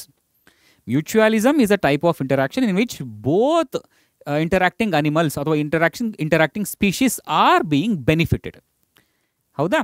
ಎರಡೂ ಸ್ಪೀಷೀಸ್ಗಳ ಮಧ್ಯೆ ನಡೀತಾ ಇರುವಂಥ ಇಂಟರಾಕ್ಷನ್ ಏನಿದೆ ಅದು ಎರಡೂ ಜೀವಿಗಳಿಗೆ ಲಾಭದಾಯಕವಾಗಿದೆ. ಕಾಂಪಿಟೇಷನ್ ಅನ್ನೋ ಈ ಸ್ಪೀಷೀಸ್, ಹಾಗೆ ಯಾವುದೇ ಇದನ್ನು ಕೇಳಿದ್ರು ಕೂಡ ನೀವು ಇದೇ ರೀತಿಯಾಗಿ ಡಿಫೈನ್ ಮಾಡಬೇಕು. Competition is a type of interaction in which what happens. Predation is a type of interaction in which what happens. For example, ಈಗ ಕಾಂಪಿಟೇಷನ್ ವಿಷಯಕ್ಕೆ ಬಂದಾಗ ನೋಡಿ, ಕಾಂಪಿಟೇಷನಲ್ಲಿ ಏನಾಗುತ್ತೆ, ಎರಡೂ ಜೀವಿಗಳಿಗೆ ನೆಗೆಟಿವ್ ಇಂಪ್ಯಾಕ್ಟ್ ಆಗುತ್ತೆ. ಕಾಂಪಿಟೇಷನ್ ಅನ್ನೋದು ಈಗ ನಾವು ರಿಸೋರ್ಸಸ್ಗಾಗಿರ್ಬೋದು, ಬೇರೆ ಯಾವುದೇ ಕಾರಣಕ್ಕಾಗಿ ಕಾಂಪಿಟೇಷನಲ್ಲಿ ಉಂಟಾಗಿರಬಹುದು, ಮುಖ್ಯವಾಗಿ ರಿಸೋರ್ಸಸ್ಗೆ. ಯಾವಾಗ ಎರಡೂ ಜೀವಿಗಳು ಒಂದೇ ಒಂದು ರಿಸೋರ್ಸ್ಗೆ ಕಾಂಪೀಟ್ ಮಾಡ್ತಾ ಇರುತ್ತೋ ಆಗ ಅಲ್ಲಿ ಏನಾಗುತ್ತೆ, ಇಬ್ಬರಿಗೂ ಕೂಡ ಲಾಭ ಆಗಲ್ಲ, ಹೌದಲ್ವಾ? ಇಬ್ಬರಿಗೂ ಕೂಡ ಹಾನಿ ಆಗುತ್ತೆ. ಹಾಗೆ ಪ್ರಿಡೇಷನಲ್ಲಿ ನೋಡಿ, ಒಂದು ಸ್ಪೀಷೀಸ್ಗೆ ಬೆನಿಫಿಟ್ ಆಗ್ತಾ ಇದೆ, ಇನ್ನೊಂದು ಸ್ಪೀಷೀಸ್ಗೆ ಹಾರ್ಮ್ ಅಥವಾ ನೆಗೆಟಿವ್ ಇಂಪ್ಯಾಕ್ಟ್ ಆಗ್ತಾ ಇದೆ. ಪ್ಯಾರಾಸೈಟಿಸಮ್ನಲ್ಲೂ ಕೂಡ ಒಂದು ಸ್ಪೀಷೀಸ್ಗೆ ಬೆನಿಫಿಟ್ ಆಗ್ತಾ ಇದೆ, ಇನ್ನೊಂದು ಸ್ಪೀಷೀಸ್ಗೆ ನೆಗೆಟಿವ್ ಇಂಪ್ಯಾಕ್ಟ್ ಆಗ್ತಾ ಇದೆ. ಕಮೆನ್ಸಾಲಿಸಮ್ ಅನ್ನೋಂಥ ಒಂದು ಇಂಟರಾಕ್ಷನ್ ನೀವು ಗಮನಿಸಿ, ಅಲ್ಲಿ ಕೂಡ ಒಂದು ಸ್ಪೀಷೀಸ್ಗೆ ಪಾಸಿಟಿವ್ ಇಂಪ್ಯಾಕ್ಟ್ ಆಗ್ತಾ ಇದೆ, ಆದರೆ ಇನ್ನೊಂದಕ್ಕೆ ಏನು ಲಾಭನೂ ಇಲ್ಲ, ಏನು ನಷ್ಟನೂ ಇಲ್ಲ, ಝೀರೋ, ನ್ಯೂಟ್ರಲ್. ಹಾಗೆ ಅಮೆನ್ಸಾಲಿಸಮ್ ಅಂತ ಇನ್ನೊಂದು ಇಂಟರಾಕ್ಷನ್ ಇದೆ, ಅದರಲ್ಲಿ ಒಂದು ಸ್ಪೀಷೀಸ್ಗೆ ನೆಗೆಟಿವ್ ಇಂಪ್ಯಾಕ್ಟ್ ಆಗ್ತಾ ಇದೆ, ಆದರೆ ಇನ್ನೊಂದು ಸ್ಪೀಷೀಸ್ಗೆ ಯಾವುದೇ ಲಾಭನೂ ಇಲ್ಲ, ನಷ್ಟನೂ ಇಲ್ಲ. ಎಕ್ಸಾಂಪಲ್ಸ್ಗಳನ್ನ ಕ್ವಿಕ್ಕಾಗಿ ನೋಡ್ಬಿಡೋಣ ಇವಾಗ, ಸರಿನಾ? ಓಕೆ. ಸೊ ಈಗ ಮ್ಯೂಚುವಲಿಸಮ್ನ ವಿಷಯಕ್ಕೆ ಬಂದು ಇಲ್ಲಿ ಕೊಟ್ಟಿದ್ರು ಅದೇ ರೀತಿ ಕಲಿತಾ ಹೋಗ್ಬಿಡೋಣ ಚಿಕ್ಕದಾಗಿ. ಮ್ಯೂಚುವಲಿಸಮ್ ಅನ್ನೋದು ಎರಡೂ ಸ್ಪೀಷೀಸ್ಗಳಿಗೆ ಬೆನಿಫಿಟ್ ಆಗ್ತಾ ಇದೆ ಅನ್ನೋದು ರೆಪ್ರೆಸೆಂಟ್ ಮಾಡುತ್ತೆ. ಒಂದಷ್ಟು ಎಕ್ಸಾಂಪಲ್ಸ್ಗಳನ್ನು ನಮ್ಮ ಟೆಕ್ಸ್ಟ್ ಬುಕ್ನಲ್ಲಿ ಕೊಟ್ಟಿದ್ದಾರೆ. ಉದಾಹರಣೆಗೆ ನೋಡಿ, ಲೈಕನ್ ಆಗಿರ್ಬೋದು, association between fungus and algae ಅಥವಾ ಸೈನೋಬ್ಯಾಕ್ಟೀರಿಯಾ, ಹೌದಾ? ಸೊ ಅಲ್ಲಿ ಲೈಕನ್ ಏನು ಮಾಡ್ತಾ ಇದೆ, ಫಂಗಸ್ ಏನು ಮಾಡ್ತಾ ಇದೆ, ನಾವು ಆಗಾಗಲೇ ಎಕ್ಸ್ಪ್ಲೇನ್ ಮಾಡಿದ್ದೀನಿ, ತುಂಬ ಬ್ರೀಫಾಗಿ ಎಕ್ಸ್ಪ್ಲೇನ್ ಮಾಡಿದ್ದೀನಿ, ಸರಿನಾ? ಸೊ ಒಂದು ಪ್ರೊಟೆಕ್ಷನನ್ನು ಕೊಡ್ತಾ ಇದೆ, ಒಂದು ಆಹಾರವನ್ನು ಕೊಡ್ತಾ ಇದೆ. ಈ ರೀತಿಯಾಗಿ ಇಬ್ಬರೂ ಕೂಡ, ಎರಡೂ ಜೀವಿಗಳು ಕೂಡ ಮ್ಯೂಚುವಲಿ ಬೆನಿಫಿಟ್ಸನ್ನು ಪಡ್ಕೊಳ್ತಾ ಇದೆ, ಸರಿನಾ? ಅದೇ ರೀತಿ ಮೈಕೋರಿಸಾ, ಅಸೋಸಿಯೇಷನ್ ಬಿಟ್ವೀನ್ ಫಂಗೈ ಹಾಗೆ ಪ್ಲಾಂಟ್ ರೂಟ್ಸ್, ಸರಿನಾ? ಪ್ಲಾಂಟ್ಸ್ಗಳಿಗೆ ರೂಟ್ಸನ್ನು ಅಂದರೆ ರೂಟ್ಸ್ನ ಮೂಲಕ ನ್ಯೂಟ್ರಿಯೆಂಟ್ಸ್ಗಳು ಹೆಚ್ಚಾಗಿ ಅಬ್ಸರ್ವ್ ಆಗೋದಕ್ಕೆ ಸಹಾಯ ಮಾಡ್ತಾ ಇದೆ. ಹಾಗೆ ಫಂಗೈ ಇಲ್ಲಿ ಆಹಾರವನ್ನು, ನ್ಯೂಟ್ರಿಷನನ್ನು ಸಸ್ಯಗಳಿಂದ ಪಡ್ಕೊಳ್ತಾ ಇದೆ. ಹಾಗೆ ಕೆಲವೊಂದು ಸಂದರ್ಭಗಳಲ್ಲಿ ಮ್ಯೂಚುವಲಿಸಮ್ ಅನ್ನೋ ಈ ರಿಲೇಷನ್ಶಿಪ್ನಲ್ಲಿ ಸಸ್ಯಗಳು ಮತ್ತು ಪ್ರಾಣಿಗಳ ಮಧ್ಯೆ ಕೂಡ ಮ್ಯೂಚುವಲ್ ರಿಲೇಷನ್ಶಿಪ್ ಇರೋದನ್ನು ನಾವು ಗಮನಿಸ್ಬೋದು. ಸರಿನಾ? ಉದಾಹರಣೆಗೆ ಫಿಗ್ ಟ್ರೀ ಮತ್ತು ವ್ಯಾಸ್ಪ್ಸ್ಗಳು ಇವೆರಡರ ಮಧ್ಯೆ ಪಾಲಿನೇಷನ್ಗೆ ಹಾಗೆ ಆ ವ್ಯಾಸ್ಪ್ಸ್ಗಳಿಗೆ ಮೊಟ್ಟೆ ಇಡಲಿಕ್ಕೆ ಸಹಾಯ ಆಗೋ ರೀತಿ ಎರಡೂ ಜೀವಿಗಳು ಎವಾಲ್ವ್ ಆಗಿದೆ. ಇಲ್ಲಿ ಎವಲ್ಯೂಷನನ್ನು ಕೂಡ ನಾವು ಗಮನಿಸ್ಬೋದು. ಇಲ್ಲಿ ಎವಲ್ಯೂಷನ್ ಯಾಕೆ ಆಗ್ತಾ ಇದೆ ಅಂತ ಹೇಳಿದ್ರೆ, ಕೆಲವು ಸಂದರ್ಭಗಳಲ್ಲಿ ಈಗ ಪ್ಲಾಂಟ್ಸ್ಗಳು ಮತ್ತು ಅನಿಮಲ್ಸ್ಗಳ ಮಧ್ಯೆ ಇಂಟರಾಕ್ಷನ್ ನಡೆದಾಗ, ಈಗ ಪಾಲಿನೇಷನ್ ಕೂಡ ಒಂದು ಸಿಂಬಯೋಟಿಕ್ ಅಸೋಸಿಯೇಷನ್ನೇ. ಬೀಸ್ಗಳು ಬಂದು ಒಂದು ಫ್ಲವರಿಂದ ಇನ್ನೊಂದು ಫ್ಲವರ್ಗೆ ಹಾರೋದ್ರ ಮೂಲಕ ಪಾಲಿನೇಷನ್ ನಡೆಸುತ್ತವೆ. ಅಲ್ಲಿ ಪಾಲಿನೇಷನ್ನಲ್ಲಿ ಸಸ್ಯಗಳು ಸಾಮಾನ್ಯವಾಗಿ ಈ ಪಾಲಿನೇಟರ್ಗಳಿಗೆ ಒಂದು ನೆಕ್ಟಾರನ್ನು, ಏನೋ ಸಾಮಾನ್ಯವಾಗಿ ಒಂದು ಸೆಲ್ಸ್ ಆ್ಯಪನ್ನು, ಯಾವುದಾದ್ರೂ ಒಂದು ಈ ರೀತಿಯಾದ ಒಂದು ರೆವಾರ್ಡನ್ನು ಅವು ಕೊಡುತ್ತವೆ. ಹೌದಾ? ಕೆಲವು ಸಂದರ್ಭಗಳಲ್ಲಿ ಆ ನೆಕ್ಟಾರನ್ನು ಬೇರೆ ರೀತಿಯಾದ ದುಂಬಿಗಳು ಬಂದು ಹೀರಿಕೊಂಡು ಹೋಗ್ಬಿಡುತ್ತವೆ ವಿತೌಟ್ ಪಾಲಿನೇಟಿಂಗ್. ಪಾಲಿನೇಷನ್ಗೆ ಸಹಾಯ ಮಾಡದೆ ಅವು ನೆಕ್ಟಾರನ್ನು ರಾಬ್ ಮಾಡ್ಕೊಂಡು ಹೋಗ್ಬಿಡುತ್ತೆ. ಅಂಥವ್ರನ್ನ ನಾವು ನೆಕ್ಟಾರ್ ರಾಬರ್ಸ್ ಅಥವಾ ಚೀಟರ್ಸ್ ಅಂತ ಹೇಳಿ ಕೂಡ ಕರಿತೇವೆ. ಸರಿನಾ? ಸಾಮಾನ್ಯವಾಗಿ ನ್ಯಾಚುರಲ್ ಓಪನಿಂಗ್ನ ಮೂಲಕ ಎಂಟರ್ ಆಗದೆ ಬೇರೆ ಯಾವುದೋ ಒಂದು ಓಪನಿಂಗ್ನಿಂದ ನೆಕ್ಟಾರನ್ನು ರಾಬ್ ಮಾಡಿಕೊಂಡು ಹೂಗಳಿಂದ ಅವು ಹೊರಟೋಗ್ಬಿಡುತ್ತವೆ. ಅಂಥದ್ದನ್ನು ಪ್ರಿವೆಂಟ್ ಮಾಡಲಿಕ್ಕೆ ಸಸ್ಯಗಳು ಮತ್ತು ಪ್ರಾಣಿಗಳು ಕೂಡ ಕೆಲವು ಸಂದರ್ಭಗಳಲ್ಲಿ ಎವಾಲ್ವ್ ಆಗಿದೆ. ಉದಾಹರಣೆಗೆ ಫಿಗ್ ಟ್ರೀನಲ್ಲಿ ಹಾಗೆ ವ್ಯಾಸ್ಪ್ನಲ್ಲಿ ಕಂಡುಬರುವಂಥ ಮ್ಯೂಚುವಲ್ ಅಸೋಸಿಯೇಷನ್. ಇಲ್ಲಿ ಫಿಗ್ ಟ್ರೀ ಅಲ್ಲಿ ಆ ವ್ಯಾಸ್ಪ್ಗೆ, ಆ ಕಡಜಕ್ಕೆ ಮೊಟ್ಟೆಗಳನ್ನು ಇಡೋದಕ್ಕೆ, ಆ ಲಾರ್ವೆಗಳಿಗೆ ಬೆಳೆಯೋದಕ್ಕೆ, ನ್ಯೂಟ್ರಿಷನನ್ನು ಕೊಡೋದಕ್ಕೆ ಸಹಾಯ ಮಾಡ್ತಾ ಇದ್ರೆ, ಈ ವ್ಯಾಸ್ಪ್ ಏನಿದೆ ಇದು ಮೊಟ್ಟೆಗಳನ್ನು ಇಡೋದಕ್ಕೆ ಜಾಗಗಳನ್ನು ಹುಡ್ಕೊಂಡು ಹೋಗ್ತಾ ಇರುತ್ತಲ್ಲ, ಅಂಥ ಸಂದರ್ಭಗಳಲ್ಲಿ ಬೇರೆ ಬೇರೆ ಬೇರೆ ಬೇರೆ ಬೇರೆ ಬೇರೆ ಜಾಗಗಳಿಗೆ ಹೋಗಿ ಅಲ್ಲಿ ಪಾಲಿನೇಷನ್ ಆಗೋ ರೀತಿ ನೋಡ್ಕೊಳ್ತಾ ಇರುತ್ತೆ.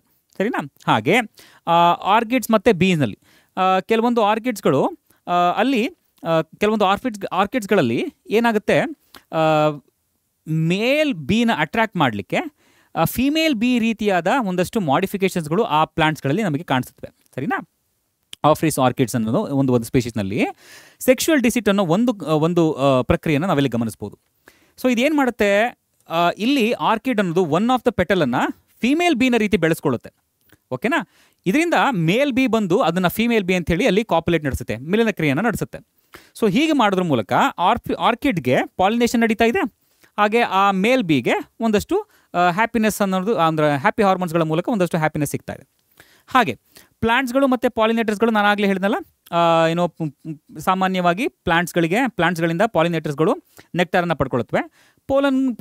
ಪೋಲನ್ಸ್ಗಳು ಬಾಡಿಗೆ ಅಂಟಿಕೊಂಡು ಬೇರೆ ಬೇರೆ ಕಡೆಗೆ ಹೋಗಿ ಅದು ಪಾಲಿನೇಷನನ್ನು ಮಾಡುತ್ತೆ. ಹಾಗೆ ಕೆಲವೊಮ್ಮೆ ಯಾವಾಗ ಪ್ಲಾಂಟ್ಸ್ಗಳಲ್ಲಿ ಹಣ್ಣುಗಳು ಬರುತ್ತವೋ ಆಗ ಆ ಹಣ್ಣುಗಳನ್ನು ತಿನ್ನೋದಕ್ಕೆ ಕೂಡ ಹಕ್ಕಿಗಳು ಬರುತ್ತವೆ. ಆ ಹಣ್ಣುಗಳನ್ನು ಹಕ್ಕಿಗಳು ತಿನ್ಕೊಂಡು ಬೀಜವನ್ನು ಬೇರೆ ಕಡೆ ಬಿಸಾಕ್ಬಿಡ್ತವೆ. ಈ ರೀತಿಯಾಗಿ ಸಸ್ಯಗಳು ಕೂಡ ಬೇರೆ ಬೇರೆ ಕಡೆ ಬೆಳ್ಕೊಳ್ಳೋದಕ್ಕೆ ಸಹಾಯವಾಗುತ್ತೆ. ಹೌದಾ? ಹಾಗೆ ಕಾಂಪಿಟೇಷನ್ ವಿಷಯಕ್ಕೆ ಬಂದಾಗ ಎರಡೂ ಸ್ಪೀಷೀಸ್ಗಳಿಗೆ ನೆಗೆಟಿವ್ ಇಂಪ್ಯಾಕ್ಟ್ ಆಗುತ್ತೆ ಅಂತ ಹೇಳಿ ನಾವು ತಿಳ್ಕೊಂಡ್ವಿ. ಕಾಂಪಿಟೇಷನ್ನಲ್ಲಿ ಸಾಮಾನ್ಯವಾಗಿ ನಾವು ಕಾಂಪಿಟೇಷನ್ನು ಯಾವಾಗಲೂ ಸೇಮ್ ಸ್ಪೀಷೀಸ್ಗಳ ಮಧ್ಯೆ ನಡೆಯುತ್ತೆ ಅಂತ ನಾವು ತಿಳ್ಕೊಳ್ತೀವಿ. ಕಾಂಪಿಟೇಷನ್ ಅಂತ ಹೇಳಿದ್ರೆ ಕಾಂಪಿಟೇಷನ್ ಅನ್ನೋದು ಸೇಮ್ ಸ್ಪೀಷೀಸ್ಗಳ ಮಧ್ಯೆ ನಡಿಬಹುದು, ಹಾಗೆ ಬೇರೆ ಬೇರೆ ಸ್ಪೀಷೀಸ್ಗಳ ಮಧ್ಯೆ ಕೂಡ ನಡಿಬಹುದು. ಸರಿನಾ? ರಿಲೇಟೆಡ್ ಸ್ಪೀಷೀಸ್ಗಳ ಮಧ್ಯೆ ಹಾಗೆ ಅನ್ರಿಲೇಟೆಡ್ ಸ್ಪೀಷೀಸ್ಗಳ ಮಧ್ಯೆ ಕೂಡ ನಡಿಬಹುದು. ಉದಾಹರಣೆಗೆ ನೋಡಿ, ಫ್ಲೆಮಿಂಗೋಸ್ ಮತ್ತು ಫಿಶಸ್ಗಳು ಎರಡೂ ಕೂಡ ಬೇರೆ ಬೇರೆ ರೀತಿಯಾದ ಸ್ಪೀಷೀಸ್ಗಳು, ಎರಡೂ ಕೂಡ ಒಂದೇ ಒಂದು ರಿಸೋರ್ಸಸ್ಗೆ, ಝೂ ಪ್ಲಾಂಕಟಾನ್ಗೆ ಕಾಂಪೀಟ್ ಮಾಡುತ್ತವೆ. ಸೌತ್ ಅಮೆರಿಕನ್ ಲೇಕ್ಸ್ನಲ್ಲಿ ಕಂಡುಬರುವಂಥ ಒಂದು ಉದಾಹರಣೆ ಇದು. ಕೆಲವು ಸಂದರ್ಭಗಳಲ್ಲಿ ಏನಾಗುತ್ತೆ, ರಿಸೋರ್ಸಸ್ಗಳು ಅಬಂಡೆಂಟ್ ಆಗಿದೆ, ಎಷ್ಟು ತಿನ್ನೋದಕ್ಕೆ ಬೇಕಾದಷ್ಟು ರಿಸೋರ್ಸಸ್ ಇದೆ, ಆದರೂ ಕೂಡ ಆ ಹ್ಯಾಬಿಟೇಟ್ನಲ್ಲಿ ಬದುಕ್ತಾ ಇರುವಂಥ ಯಾವುದೋ ಒಂದು ಸುಪೀರಿಯರ್ ಇಂಡಿವಿಜುವಲ್ನ ಆರ್ಗ್ಯಾನಿಸಮ್ನ ಪ್ರೆಸೆನ್ಸ್ನಿಂದಾಗಿ ಇನ್ನೊಂದು ಆರ್ಗ್ಯಾನಿಸಮ್ ಹೆಚ್ಚಿಗೆ ತಿನ್ನೋದಕ್ಕೆ ಆಗೋದಿಲ್ಲ. ಅದನ್ನು ನಾವು ಇಂಟರ್ಫಿಯರೆನ್ಸ್ ಕಾಂಪಿಟೇಷನ್ ಅಂತ ಹೇಳಿ ಕೂಡ ಕರಿತೇವೆ. ಸರಿನಾ? ಉದಾಹರಣೆಗೆ ಸಿಂಹ ಇರುವಂಥ ಸಂದರ್ಭಗಳಲ್ಲಿ ತೋಳಗಳು ಮಾಂಸವನ್ನು ತಿನ್ನೋದಕ್ಕೆ ಭಯ ಬೀಳುತ್ತವೆ. ಬೇಟೆ ಯಾರಾದರೂ ಆಡಿರ್ಬೋದು, ಬೇಟೆ ಆಡಿರುವಂಥ ಒಂದು ಮಾಂಸ ಇದೆ, ಆ ಮಾಂಸದ ಎದುರು ಸಿಂಹ ಕೂತಿದೆ ಅಂತ ಹೇಳಿದ್ರೆ ಅಲ್ಲಿ ತೋಳಗಳು ಸಾಮಾನ್ಯವಾಗಿ ಹೈನಾಸ್ ಅಥವಾ ಅಂತ ಅಂದ್ಕೊಳ್ಳಿಪ್ಪ, ಸರಿನಾ, ಅವು ಬರೋದಿಲ್ಲ. ಆ ರೀತಿಯಾಗಿ ಆಗ ನಾವೇನಾದರೂ ಸುಪೀರಿಯರ್ ಇಂಡಿವಿಜುವಲ್ನ ನಾವು ಆ ಜಾಗದಿಂದ ತೆಗೆದಾಕ್ಬಿಟ್ರೆ ಆಗ ಇನ್ಫೀರಿಯರ್ ಇಂಡಿವಿಜುವಲ್ಸ್ಗಳು, ವೀಕ್ ಆಗಿರುವಂಥ ಇಂಡಿವಿಜುವಲ್ ಸ್ಪೀಸೀಸ್ ಎಲ್ಲ ಬೆಳೀತಾ ಹೋಗ್ಬಿಡುತ್ತೆ. ಸೊ ಇದನ್ನು ನಾವು ಗಾಸ್ ಕಾಂಪಿಟೇಟಿವ್ ಎಕ್ಸ್ಕ್ಲೂಷನ್ ಪ್ರಿನ್ಸಿಪಲ್ನಲ್ಲಿ ತಿಳ್ಕೊಳ್ಬೋದು. ಇಲ್ಲಿ ಗಾಸ್ ಕಾಂಪಿಟೇಟಿವ್ ಎಕ್ಸ್ಕ್ಲೂಷನ್ ಪ್ರಿನ್ಸಿಪಲ್ ಏನನ್ನ ಹೇಳುತ್ತೆ, 2 species competing for same or competing for identical resources can not coexist ಅಂತ ಹೇಳಿ ಕರೆಯುತ್ತೆ, ಅಂತ ಹೇಳಿ ತಿಳಿಸ್ಕೊಡುತ್ತೆ. ಎರಡು ಕ್ಲೋಸ್ಲಿ ರಿಲೇಟೆಡ್ ಸ್ಪೀಷೀಸ್ಗಳು ಯಾವಾಗ ಒಂದೇ ರಿಸೋರ್ಸಸ್ಗೆ ಕಾಂಪೀಟ್ ಮಾಡ್ತಾ ಇದೆಯೋ ಅಂಥ ಸಂದರ್ಭದಲ್ಲಿ ಅವು ಹೆಚ್ಚಿನ ದಿನ ಕೋ ಎಕ್ಸಿಸ್ಟ್, ಅಂದರೆ ಹೆಚ್ಚಿನ ದಿನ ಒಟ್ಟಿಗೆ ಬದುಕೋದಕ್ಕೆ ಸಾಧ್ಯ ಇಲ್ಲ ಅಂಥೇಳಿ. ಆದರೆ ನೇಚರ್ನಲ್ಲಿ ಕೋ ಎಕ್ಸಿಸ್ಟಿಂಗ್ ಅನ್ನೋದು ಕೂಡ ಸಾಧ್ಯ ಇದೆ ಅಂಥೇಳಿ ನಮಗೆ ಗೊತ್ತಾಗಿದೆ. ನಾವು ಇತ್ತೀಚೆಗೆ ನಡೆಸಿರುವಂಥ ರಿಸರ್ಚ್ ಸ್ಟಡೀಸ್ಗಳ ಮೂಲಕ ನಮಗೆ ರಿಸೋರ್ಸಸ್ ಪಾರ್ಟಿಷನಿಂಗ್ ಅನ್ನೋ ಒಂದು ಪ್ರಕ್ರಿಯೆ ಮೂಲಕ ಜೀವಿಗಳು ರಿಸೋರ್ಸ್ಗೆ ಕಂಪೀಟ್ ಮಾಡದೆ ತಮ್ಮಷ್ಟಕ್ಕೆ ತಾವು ಬದುಕೋದನ್ನು ನಾವು ಕಲ್ತ್ಕೊಂಡಿದೆ ಅನ್ನೋದನ್ನು ನಾವು ಗಮನಿಸಬೇಕು. ಎಕ್ಸಾಂಪಲ್ಸ್ಗಳನ್ನು ನೋಡಿ. ಈಗ ಕಾಂಪಿಟೇಷನ್ ಅನ್ನೋದು ಯಾವಾಗ ಒಂದು ಸುಪೀರಿಯರ್ ಇಂಡಿವಿಜುವಲ್ ಅಲ್ಲಿಗೆ ಬರುತ್ತೆ, ಆಗ ಇನ್ಫೀರಿಯರ್ ಇಂಡಿವಿಜುವಲ್ ಮರೆಯಾಗಿ ಹೋಗುತ್ತೆ ಅನ್ನೋದಕ್ಕೆ ಎಕ್ಸಾಂಪಲ್ ಆಗಿ ನೋಡಿ, ಗೋಟ್ಸ್ ಮತ್ತು ಅಬಿಂಗ್ಡಾನ್ ಟಾರ್ಟಾಯ್ಸ್. ಸೊ ಇದು ಗ್ಯಾಲಪೋಗಸ್ನಲ್ಲಿ ಕಂಡುಬರುವಂಥ ಒಂದು ಟಾರ್ಟಾಯ್ಸ್. ಇದು ಈ ಟಾರ್ಟಾಯ್ಸ್ ಎಕ್ಸ್ಟಿಂಟ್ ಆಗೋಯ್ತು ಯಾವಾಗ ಆ ಗ್ಯಾಲಪೋಗಸ್ ಐಲ್ಯಾಂಡ್ನಲ್ಲಿ ಗೋಟ್ಸ್ಗಳನ್ನು ಇಂಟ್ರೊಡ್ಯೂಸ್ ಮಾಡಿದ್ರು ಆಗ. ಹೌದಾ? ಅದೇ ರೀತಿ ಬ್ಯಾಲನಸ್ ಹಾಗೆ ಥ್ಯಾಲಮಸ್ ಅನ್ನುವಂಥ ಬಾರ್ನಕಲ್ಸ್ಗಳ ನಡುವೆ ಇರುವಂಥ ಒಂದು ಎಕ್ಸಾಂಪಲನ್ನು ನೀವು ಗಮನಿಸಿ. ಇದು ಸ್ಕಾಟ್ಲೆಂಡ್ನಲ್ಲಿ ನಡೆಸಿದಂಥ ಒಂದು ಎಕ್ಸ್ಪೆರಿಮೆಂಟ್ ಮೂಲಕ ನಮ್ಗೆ ಗೊತ್ತಾಗುತ್ತೆ. ಈ ಬ್ಯಾಲನಸ್ ಅನ್ನೋದು ಒಂದು ಲಾರ್ಜ್ ಸ್ಪೀಷೀಸ್, ಅಂದರೆ ಲಾರ್ಜ್ ಬಾರ್ನಕಲ್. ಯಾವಾಗ ಆ ಅಲೆಗಳು ಬೀಳುವಂತಹ ಆ ಇಂಟರ್ ಟೈಡಲ್ ರೀಜನ್ ಏನಿದೆ, ಸರಿನಾ, ಅಲ್ಲಿ ಈ ಬಾರ್ನಕಲ್ಸ್ ಅಧಿಕವಾಗಿ ಹೋಗುತ್ತೋ, ಆ ಬಾರ್ನಕಲ್ಸ್ ದೊಡ್ಡದಾದ ಬಾರ್ನಕಲ್ಸ್ ಬ್ಯಾಲನಸ್ ಜಾಸ್ತಿ ಆಗುತ್ತೋ, ಆಗ ಸಣ್ಣದಾದ ಬಾರ್ನಕಲ್ಸ್ಗಳು ಅಲ್ಲಿಂದ ಎಕ್ಸ್ಕ್ಲೂಡ್ ಆಗೋಗ್ಬಿಡುತ್ತೆ. ನಾವೇನಾದರೂ ಆ ಲಾರ್ಜ್ ಬಾರ್ನಕಲ್ಸ್ನ ತೆಗೆದು ಹಾಕಿಬಿಟ್ರೆ ಆಗ over a period of time ಆ ಸಣ್ಣದಾದ ಬಾರ್ನಕಲ್ಸ್ಗಳು ಬೆಳೀತಾ ಹೋಗುತ್ತೆ. ಸೊ ರಿಸೋರ್ಸಸ್ ಪಾರ್ಟಿಷನಿಂಗ್ಗೆ ಎಕ್ಸಾಂಪಲ್ ಆಗಿ, ಉದಾಹರಣೆಯಾಗಿ ನಾವಿಲ್ಲಿ ವಾರ್ಬ್ಲರ್ಸ್ ಸ್ಪೀಷೀಸ್, ಗುಬ್ಬಚ್ಚಿಯ ರೀತಿಯಾದ ಒಂದು ಸ್ಪೀಷೀಸ್, ಹಾಡು ಹಕ್ಕಿ ಅಂತ ಹೇಳಿ ನಾವು ಕರಿತೀವಲ್ಲ, ಆ ಸ್ಪೀಷೀಸ್ನಲ್ಲಿ ನಾವು ಗಮನಿಸ್ಬೋದು. ಈ ಸ್ಪೀಷೀಸ್ಗಳೆಲ್ಲವುಗಳು ಕೂಡ ಸಸ್ಯಗಳ ಮೇಲೆ ಡಿಪೆಂಡ್ ಆಗಿದೆ. ಆದರೆ ಆ ಬೇರೆ ಬೇರೆ ರೀತಿಯಾದ ಸ್ಪೀಷೀಸ್ಗಳು ಬೇರೆ ಬೇರೆ ಟ್ರೀನ, ಆ ಗಿಡದ ಬೇರೆ ಬೇರೆ ಭಾಗವನ್ನು ಅವಲಂಬನೆ ಮಾಡಿಕೊಂಡು ಅಲ್ಲಿ ಬದುಕೋದನ್ನು ಅವು ಕಲ್ತ್ಕೊಂಡಿದ್ದಾವೆ ಈ ರೀತಿಯಾಗಿ, ಸರಿನಾ. ಹಾಗೆ ಇನ್ನೊಂದಷ್ಟು ಈಗ ಕಾಂಪಿಟೇಷನ್ಸ್ ಅಂದರೆ ಇಂಟರಾಕ್ಷನ್ಸ್ಗಳಿದೆ, ಬ್ರೀಫಾಗಿ ತಿಳ್ಕೊಂಬರೋಣ. ಪ್ರಿಡೇಷನ್ನ ವಿಷಯಕ್ಕೆ ಬಂದಾಗ, ಪ್ರಿಡೇಷನ್ನಲ್ಲಿ ಒಂದು ಸ್ಪೀಷೀಸು ಸಾಮಾನ್ಯವಾಗಿ ಪ್ರಿಡೇಟರ್ ಏನಿದೆ ಆ ಪ್ರಿಡೇಟರ್ಗೆ ಹೆಲ್ಪ್ ಆಗ್ತಾ ಇರುತ್ತೆ, ಸರಿನಾ. ಆದರೆ ಪ್ರೇ ಏನಿರುತ್ತಲ್ಲ ಅದಕ್ಕೆ ಅಲ್ಲಿ ಹಾರ್ಮ್ ಆಗ್ತಾ ಇದೆ ಅಂತ ಹೇಳಿ ನೀವು ಭಾವಿಸ್ಬೇಕು. Always predator kills and consumes another prey, ಸರಿನಾ. ಸೊ ಇದು ಕೂಡ ಸಾಮಾನ್ಯವಾಗಿ ನಮ್ಮ ಎಕೋಸಿಸ್ಟಮ್ನಲ್ಲಿ ಕಂಡುಬರುವಂಥ ಒಂದು ಪ್ರಕ್ರಿಯೆ. ಇದು ನಮ್ಮ ಎಕೋಸಿಸ್ಟಮ್ನ ಬ್ಯಾಲೆನ್ಸನ್ನು ಮೇಂಟೈನ್ ಮಾಡಲಿಕ್ಕೆ ಅತ್ಯವಶ್ಯಕವಾಗಿ ಬೇಕಿರುವಂಥ ಒಂದು ಪ್ರಕ್ರಿಯೆ. ಪ್ರಿಡೇಷನಿಂದ ಏನಾಗುತ್ತೆ, ನಮ್ಮ ಟ್ರಾಪಿಕ್ ಲೆವೆಲ್ಸ್ ಏನಿದೆ ಅದರಲ್ಲಿ ಎನರ್ಜಿ ಟ್ರಾನ್ಸ್ಫರ್ ಅನ್ನೋದು ಆಗುತ್ತೆ. ಹಾಗೆ ನಮ್ಮ ಎಕೋಸಿಸ್ಟಮ್ನಲ್ಲಿ ಎಕೋಲಾಜಿಕಲ್ ಬ್ಯಾಲೆನ್ಸ್ ಅನ್ನೋದು ಉಳ್ಕೊಳ್ಳುತ್ತೆ. ಪ್ರೇ ಪಾಪ್ಯುಲೇಷನ್ನು ಹೆಚ್ಚಿಗೆ ಬೆಳೆದಿರೋ ರೀತಿ ಪ್ರಿಡೇಟರ್ಸ್ಗಳು ಕಂಟ್ರೋಲಲ್ಲಿಡುತ್ತೆ. ಹಾಗೆ ಕಾಂಪಿಟೇಷನ್ಸ್ಗಳು ಸ್ಪೀಷೀಸ್ ಡೈವರ್ಸಿಟಿಯನ್ನು ನೋಡ್ಕೊಳ್ಳೋದ್ರ ಮೂಲಕ ಅತಿ ಹೆಚ್ಚಾಗಿ ಕಾಂಪಿಟೇಷನ್ ಆಗದೇ ಇರೋ ರೀತಿ ಪ್ರಿಡೇಟರ್ಸ್ಗಳು ನೋಡ್ಕೊಳ್ತಾ ಇದೆ, ಸರಿನಾ. ಇದೆಲ್ಲ ಪ್ರಿಡೇಟರ್ಸ್ಗಳ ರೋಲ್ಸು ನಮ್ಮ ಎಕೋಸಿಸ್ಟಮ್ನಲ್ಲಿ. ಹಾಗೆ ನಮ್ಮ ಜೀವಿಗಳೆಲ್ಲ ಈಗ ಪ್ರಿಡೇಷನ್ನಿಂದ ತಪ್ಪಿಸ್ಕೊಳ್ಳೋದಕ್ಕೂ ಕೂಡ ಒಂದಷ್ಟು ಡಿಫೆನ್ಸಸ್ಗಳನ್ನು ಬೆಳೆಸ್ಕೊಂಡ್ಬಿಟ್ಟಿದ್ದಾವೆ. ಉದಾಹರಣೆಗೆ ಕ್ಯಾಮಫ್ಲೇಜ್ ಆಗಿರ್ಬೋದು, ಟಾಕ್ಸಿನ್ಸ್ಗಳನ್ನು ಸೆಕ್ರೇಟ್ ಮಾಡೋದಂತಾಗಿರ್ಬೋದು, ಅಥವಾ ವಾರ್ನಿಂಗ್ ಕಲರೇಷನ್ ಮಾಡ್ಕೊಳ್ಳೋಂಥದ್ದಾಗಿರ್ಬೋದು. ಈ ರೀತಿಯಾಗಿ ಕೆಲವೊಮ್ಮೆ ಬಣ್ಣ ಬದಲಾಯಿಸೋದ್ರ ಮೂಲಕ, ಕೆಲವೊಮ್ಮೆ ಟಾಕ್ಸಿನ್ಸ್ಗಳನ್ನು ಸೆಕ್ರೇಟ್ ಮಾಡೋದ್ರ ಮೂಲಕ, ಈ ರೀತಿಯಾಗಿ ಪ್ರಿಡೇಟರ್ಸ್ಗಳಿಂದ ತಪ್ಪಿಸ್ಕೊಳ್ಳೋದಕ್ಕೆ ಪ್ರೇ ಪಾಪ್ಯುಲೇಷನ್ನಲ್ಲಿ ಸಾಕಷ್ಟು ಎವಲ್ಯೂಷನ್ ಆಗಿರೋದನ್ನು ನಾವು ಗಮನಿಸ್ಬೋದು. ಆದರೆ ಪ್ಲಾಂಟ್ಸ್ಗಳೆಲ್ಲ ಅಲ್ಲಿ ಒಂದೇ ಕಡೆ ನಿಂತಿರುತ್ತವೆ, ಪ್ಲಾಂಟ್ಸ್ಗಳು ಮೂವ್ ಆಗೋದಿಲ್ಲ. ಪ್ಲಾಂಟ್ಸ್ಗಳಲ್ಲೂ ಕೂಡ ಒಂದಷ್ಟು ಅಡಾಪ್ಟೇಷನ್ಸ್ಗಳು, ಒಂದಷ್ಟು ಮಾರ್ಫಾಲಜಿಕಲ್ ಹಾಗೆ ಒಂದಷ್ಟು ಕೆಮಿಕಲ್ ಚೇಂಜಸ್ಗಳು ಇರೋದನ್ನು, ಕೆಮಿಕಲ್ ಅಡಾಪ್ಟೇಷನ್ಸ್ಗಳು ಆಗಿರೋದನ್ನು ನಾವು ಗಮನಿಸ್ಬೋದು. ಉದಾಹರಣೆಗೆ ಸಸ್ಯಗಳಲ್ಲೂ ಕೂಡ ಮುಳ್ಳುಗಳು ಬೆಳೆಯುವಂಥದ್ದಾಗಿರ್ಬೋದು, ಕೆಮಿಕಲ್ಸ್ಗಳು ಸೆಕ್ರೇಟ್ ಮಾಡುವಂಥದ್ದಾಗಿರ್ಬೋದು. ಇವು ಈ ರೀತಿಯಾದ ಮಾರ್ಫಾಲಜಿಕಲ್ ಹಾಗೆ ಕೆಮಿಕಲ್ ಅಡಾಪ್ಟೇಷನ್ಸ್ಗಳು ಮಾಡೋದ್ರ ಮೂಲಕ ಸಸ್ಯಗಳು ಕೂಡ ಪ್ರಿಡೇಟರ್ಸ್ಗಳಿಂದ ಪಾರಾಗುತ್ತವೆ, ಸರಿನಾ. ಥಾರ್ನ್ಸ್ ಇರುವಂಥ ಸಂದರ್ಭಗಳಲ್ಲಿ ಯಾವುದೂ ಹರ್ಬಿವೋರ್ಸು ಆ ಪ್ಲಾಂಟ್ಸ್ಗಳನ್ನು ಹೋಗಿ ತಿನ್ನೋದಿಲ್ಲ. ಈಗ ಕೆಮಿಕಲ್ಸು, ಈಗ ಸ್ಪೆಸಿಫಿಕ್ ಆಗಿ ಕ್ಯಾಲಟ್ರೋಪಿಸ್ ಅನ್ನುವಂಥ ಈ ಒಂದು ಎಕ್ಕದ ಗಿಡದಲ್ಲಿ ನಿಮಗೆ ಕಾರ್ಡಿಯಾ ಗ್ಲೈಕೋಸೈಡ್ಸ್ ಅಂತ ಹೇಳಿರುವಂಥ ಒಂದಷ್ಟು ಪಾಯ್ಸನಸ್ ಸಬ್ಸ್ಟೆನ್ಸ್ಗಳು ಬರುತ್ತೆ. ಈ ಕಾರಣಕ್ಕಾಗಿ ಅದನ್ನು ಯಾವುದೇ ಹರ್ಬಿವೋರು ತಿನ್ನೋದಿಲ್ಲ. ಅದರ ಜೊತೆಗೆ ಸಾಕಷ್ಟು ಕೆಮಿಕಲ್ ಕಾಂಪೌಂಡ್ಸ್ಗಳು ಕೂಡ ಸಸ್ಯಗಳು ಉತ್ಪತ್ತಿ ಮಾಡುತ್ತವೆ. ಉದಾಹರಣೆಗೆ ನಿಕೋಟಿನ್ ಆಗಿರ್ಬೋದು, ಕೆಫಿನ್ ಆಗಿರ್ಬೋದು, ಕ್ವಿನೈನ್ ಆಗಿರ್ಬೋದು, ಸ್ಟ್ರೈಕ್ನೈನ್ ಆಗಿರ್ಬೋದು, ಓಪಿಯಂ, ಈ ರೀತಿಯಾದ ಸಾಕಷ್ಟು ಕೆಮಿಕಲ್ ಕಾಂಪೊನೆಂಟ್ಸ್ಗಳನ್ನು ಸಸ್ಯಗಳು ಸೆಕ್ರೇಟ್ ಮಾಡುತ್ತವೆ. ಆದರೆ ಈ ಕೆಮಿಕಲ್ ಕಾಂಪೊನೆಂಟ್ಸ್ಗಳನ್ನ ನಾವು ನಮ್ಮ ಕಮರ್ಷಿಯಲ್ ಪರ್ಪಸ್ಗೆ ಕೂಡ ಬಳಸ್ತೇವೆ, ಸರಿನಾ. ಹಾಗೆ ಒಂದಷ್ಟು ಎಕ್ಸಾಂಪಲ್ಸ್ಗಳನ್ನ ನೋಡ್ಬೋಣ. ಈಗ ಪ್ರಿಡೇಷನ್ ಅಂತ ಹೇಳಿದ ತಕ್ಷಣ ಟೈಗರ್ ಹಾಗೆ ಡಿಯರ್ ನಿಮ್ಮ ತಲೆಗೆ ಬರುತ್ತೆ. ಆದರೆ ಇಲ್ಲಿ ಒಂದು ಅಂಶ ಏನು ಗಮನಿಸಬೇಕು, ಸಸ್ಯಗಳು ಬೀಜಗಳನ್ನು ತಿನ್ನೋದು ಕೂಡ ಒಂದು ರೀತಿಯಾದ ಪ್ರಿಡೇಷನ್ನೇ. ಹಾಗೆ ಈ ಒಂದಷ್ಟು ಎಕ್ಸಾಂಪಲ್ಸ್ಗಳನ್ನ ಇಲ್ಲಿ ನಮ್ಮ ಟೆಕ್ಸ್ಟ್ ಬುಕ್ನಲ್ಲಿ ಕೊಟ್ಟಿದ್ದಾರೆ. ಪ್ರಿಡೇಟರ್ಸ್ ಇಲ್ಲ ಅಂತ ಹೇಳಿದ್ರೆ ಏನಾಗ್ಬಿಡುತ್ತೆ ಅಂತ ಹೇಳಿ. ಇಲ್ಲಿ ಪಿಜಾಸ್ಟರ್ ಅನ್ನೋ ಒಂದು ಎಕ್ಸಾಂಪಲ್ನ ತಗೊಂಡು, ಪಿಜಾಸ್ಟರ್ ಅನ್ನೋ ಸ್ಟಾರ್ ಫಿಶ್ ಅನ್ನೋದು ಇದೊಂದು ಇನ್ವರ್ಟಿಬ್ರೇಟ್. ಇದು ಇನ್ವರ್ಟಿಬ್ರೇಟ್ ಅನ್ನೋದು ಇದು ಇದು ಈ ಪಿಸಾಸ್ಟರ್ ಸ್ಟಾರ್ ಫಿಶ್ ಏನಿದೆಯಲ್ಲ, ಇದೊಂದು ಅಮೆರಿಕಲ್ ಕೋಸ್ಟಲ್ ರೀಜನಲ್ಲಿ ಕಂಡುಬರುವಂಥ ಒಂದು ಇಂಪಾರ್ಟೆಂಟ್ ಪ್ರೆಡೆಟರ್. ಅದನ್ನು ರಿಮೂವ್ ಮಾಡಿದ್ರಿಂದ ಅಲ್ಲಿ ಆ ಇಂಟರ್ಟೈಡಲ್ ರೀಜನಲ್ಲಿ ಒಂದು 10 ಸ್ಪೀಷೀಸ್ಗಳು ಎಕ್ಸ್ಟಿಂಕ್ಟ್ ಆಗೋಗಿದ್ದನ್ನು ನಾವು ಗಮನಿಸ್ಬೋದು. ಸರಿನಾ? ಹಾಗೆ ಈ ಮೊನಾರ್ಕ್ ಬಟರ್ಫ್ಲೈ ಏನಿದೆಯಲ್ಲ, ಇದು ಒಂದು ರೀತಿಯಾದ ಕಲರ್ಫುಲ್ ಬಟರ್ಫ್ಲೈ ಇದು. ಸರಿನಾ? ಇದು ಟಾಕ್ಸಿಕ್ ಕೆಮಿಕಲ್ಸನ್ನು ಸಿಕ್ರೆಟ್ ಮಾಡುತ್ತೆ. ಆ ಕಾರಣಕ್ಕಾಗಿ ಬರ್ಡ್ಸ್ಗಳು ಅದನ್ನು ತಿನ್ನೋದಿಲ್ಲ. ಸರಿನಾ? ಸೊ ಇದು ಕೂಡ ಒಂದು ರೀತಿಯಾದ ಡಿಫೆನ್ಸ್ ಮೆಕ್ಯಾನಿಸಮ್ಗೆ ಎಕ್ಸಾಂಪಲ್. ಹಾಗೆ ಸಸ್ಯಗಳು ಮತ್ತು ಇನ್ಸೆಕ್ಟ್ಸ್ಗಳು ಇವುಗಳ ಮಧ್ಯೆ ಇರುವಂತಹ ಒಂದಷ್ಟು ಇಂಟರ್ ಡಿಪೆಂಡೆನ್ಸಿ ಅಂತ ನಾವು ಕರಿಬೋದು. ಯಾಕಂತ ಹೇಳಿದ್ರೆ ಸಾಕಷ್ಟು ಇನ್ಸೆಕ್ಟ್ಸ್ಗಳು ಸಸ್ಯಗಳ ಪ್ರತಿಶತ ಒಂದು 25% ಇನ್ಸೆಕ್ಟ್ಸ್ಗಳೇನಿದೆ ನೇಚರ್ನಲ್ಲಿ ಅವೆಲ್ಲ ಫೈಟೋಫ್ಯಾಗಸ್ ಅಂತೇಳಿ ನಾವು ಕರಿತೇವೆ. ಅಂತ ಹೇಳಿದ್ರೆ ಸಸ್ಯಗಳ ಮೇಲೆ ಅವು ಬದುಕೋದು. ಆ ಸಸ್ಯಗಳು ಆ ಪ್ರೇಸ್ಗಳಿಂದ ತಪ್ಪಿಸ್ಕೊಳ್ಳೋದಕ್ಕೆ ಕೂಡ ಸಾಕಷ್ಟು ಕೆಮಿಕಲ್ಸ್ಗಳನ್ನು ಸಸ್ಯಗಳು ಸೆಕ್ರೆಟ್ ಮಾಡುತ್ತವೆ. ಈ ಮೂಲಕ ಪ್ರಿಡೇಷನಿಂದ ಪಾರಾಗುತ್ತವೆ ಅಂತ ಹೇಳಿ. ಪ್ಯಾರಾಸೈಟಿಸಮ್ ಕೂಡ ಅದೇ ರೀತಿಯಾಗಿ ಒಂದಕ್ಕೆ ಬೆನಿಫಿಟ್ ಆಗುತ್ತೆ. ಪ್ಯಾರಾಸೈಟ್ ಇಲ್ಲಿ ಒಂದು ವಿಷಯ, ಪ್ಯಾರಾಸೈಟ್ಗೆ ಬೆನಿಫಿಟ್ ಆಗುತ್ತೆ, ಹೋಸ್ಟ್ಗೆ ಲಾಸ್ ಆಗುತ್ತೆ, ಅಂದರೆ ತೊಂದರೆ ಆಗುತ್ತೆ. ಪ್ಯಾರಾಸೈಟಿಸಮ್ನಲ್ಲೂ ಕೂಡ ಪ್ಯಾರಾಸೈಟಿಸಮ್ನಲ್ಲಿ ನೀವು ಗಮನಿಸಬೇಕು, ಯಾವಾಗಲೂ ಒಂದು ಪ್ಯಾರಾಸೈಟ್ ಇರುತ್ತೆ, ಇನ್ನೊಂದು ಹೋಸ್ಟ್ ಇರುತ್ತೆ. ಇಲ್ಲಿ ಪ್ಯಾರಾಸೈಟ್ಸ್ಗಳ ಕ್ಯಾರೆಕ್ಟರ್ ಫೀಚರನ್ನು ನೀವು ಗಮನಿಸ್ತಾ ಹೋಗಿ, they always are host specific. ಹಾಗೆ ಹೋಸ್ಟ್ ಏನಾದರೂ ಈ ಪ್ಯಾರಾಸೈಟ್ಸ್ಗೆ ವಿರುದ್ಧವಾಗಿ ಡೆವಲಪ್ ಆಗ್ತಾ ಇದೆ, ಡಿಫೆನ್ಸ್ ಮೆಕ್ಯಾನಿಸಮ್ನ ಬೆಳೆಸ್ಕೊಳ್ತಾ ಇದೆ ಅಂತ ಹೇಳಿದ್ರೆ ಆ ಪ್ಯಾರಾಸೈಟ್ಸ್ಗಳು ಕೂಡ ಜೊತೆಗೆ ಎವಾಲ್ವ್ ಆಗಿಬಿಡುತ್ತವೆ. ಸೊ ಹಾಗಾಗಿ ಪ್ಯಾರಾಸೈಟ್ಸ್ಗಳು ಸಾಕಷ್ಟು ಅಡಾಪ್ಟೇಷನ್ಸ್ಗಳನ್ನು ಮಾಡ್ಕೊಂಡಿರುತ್ತವೆ ಹೋಸ್ಟ್ನಿಂದ ತನ್ನ ಆಹಾರವನ್ನು, ನ್ಯೂಟ್ರಿಷನನ್ನು, ಶೆಲ್ಟರನ್ನು ಪಡ್ಕೊಳ್ಳೋದಕ್ಕೆ.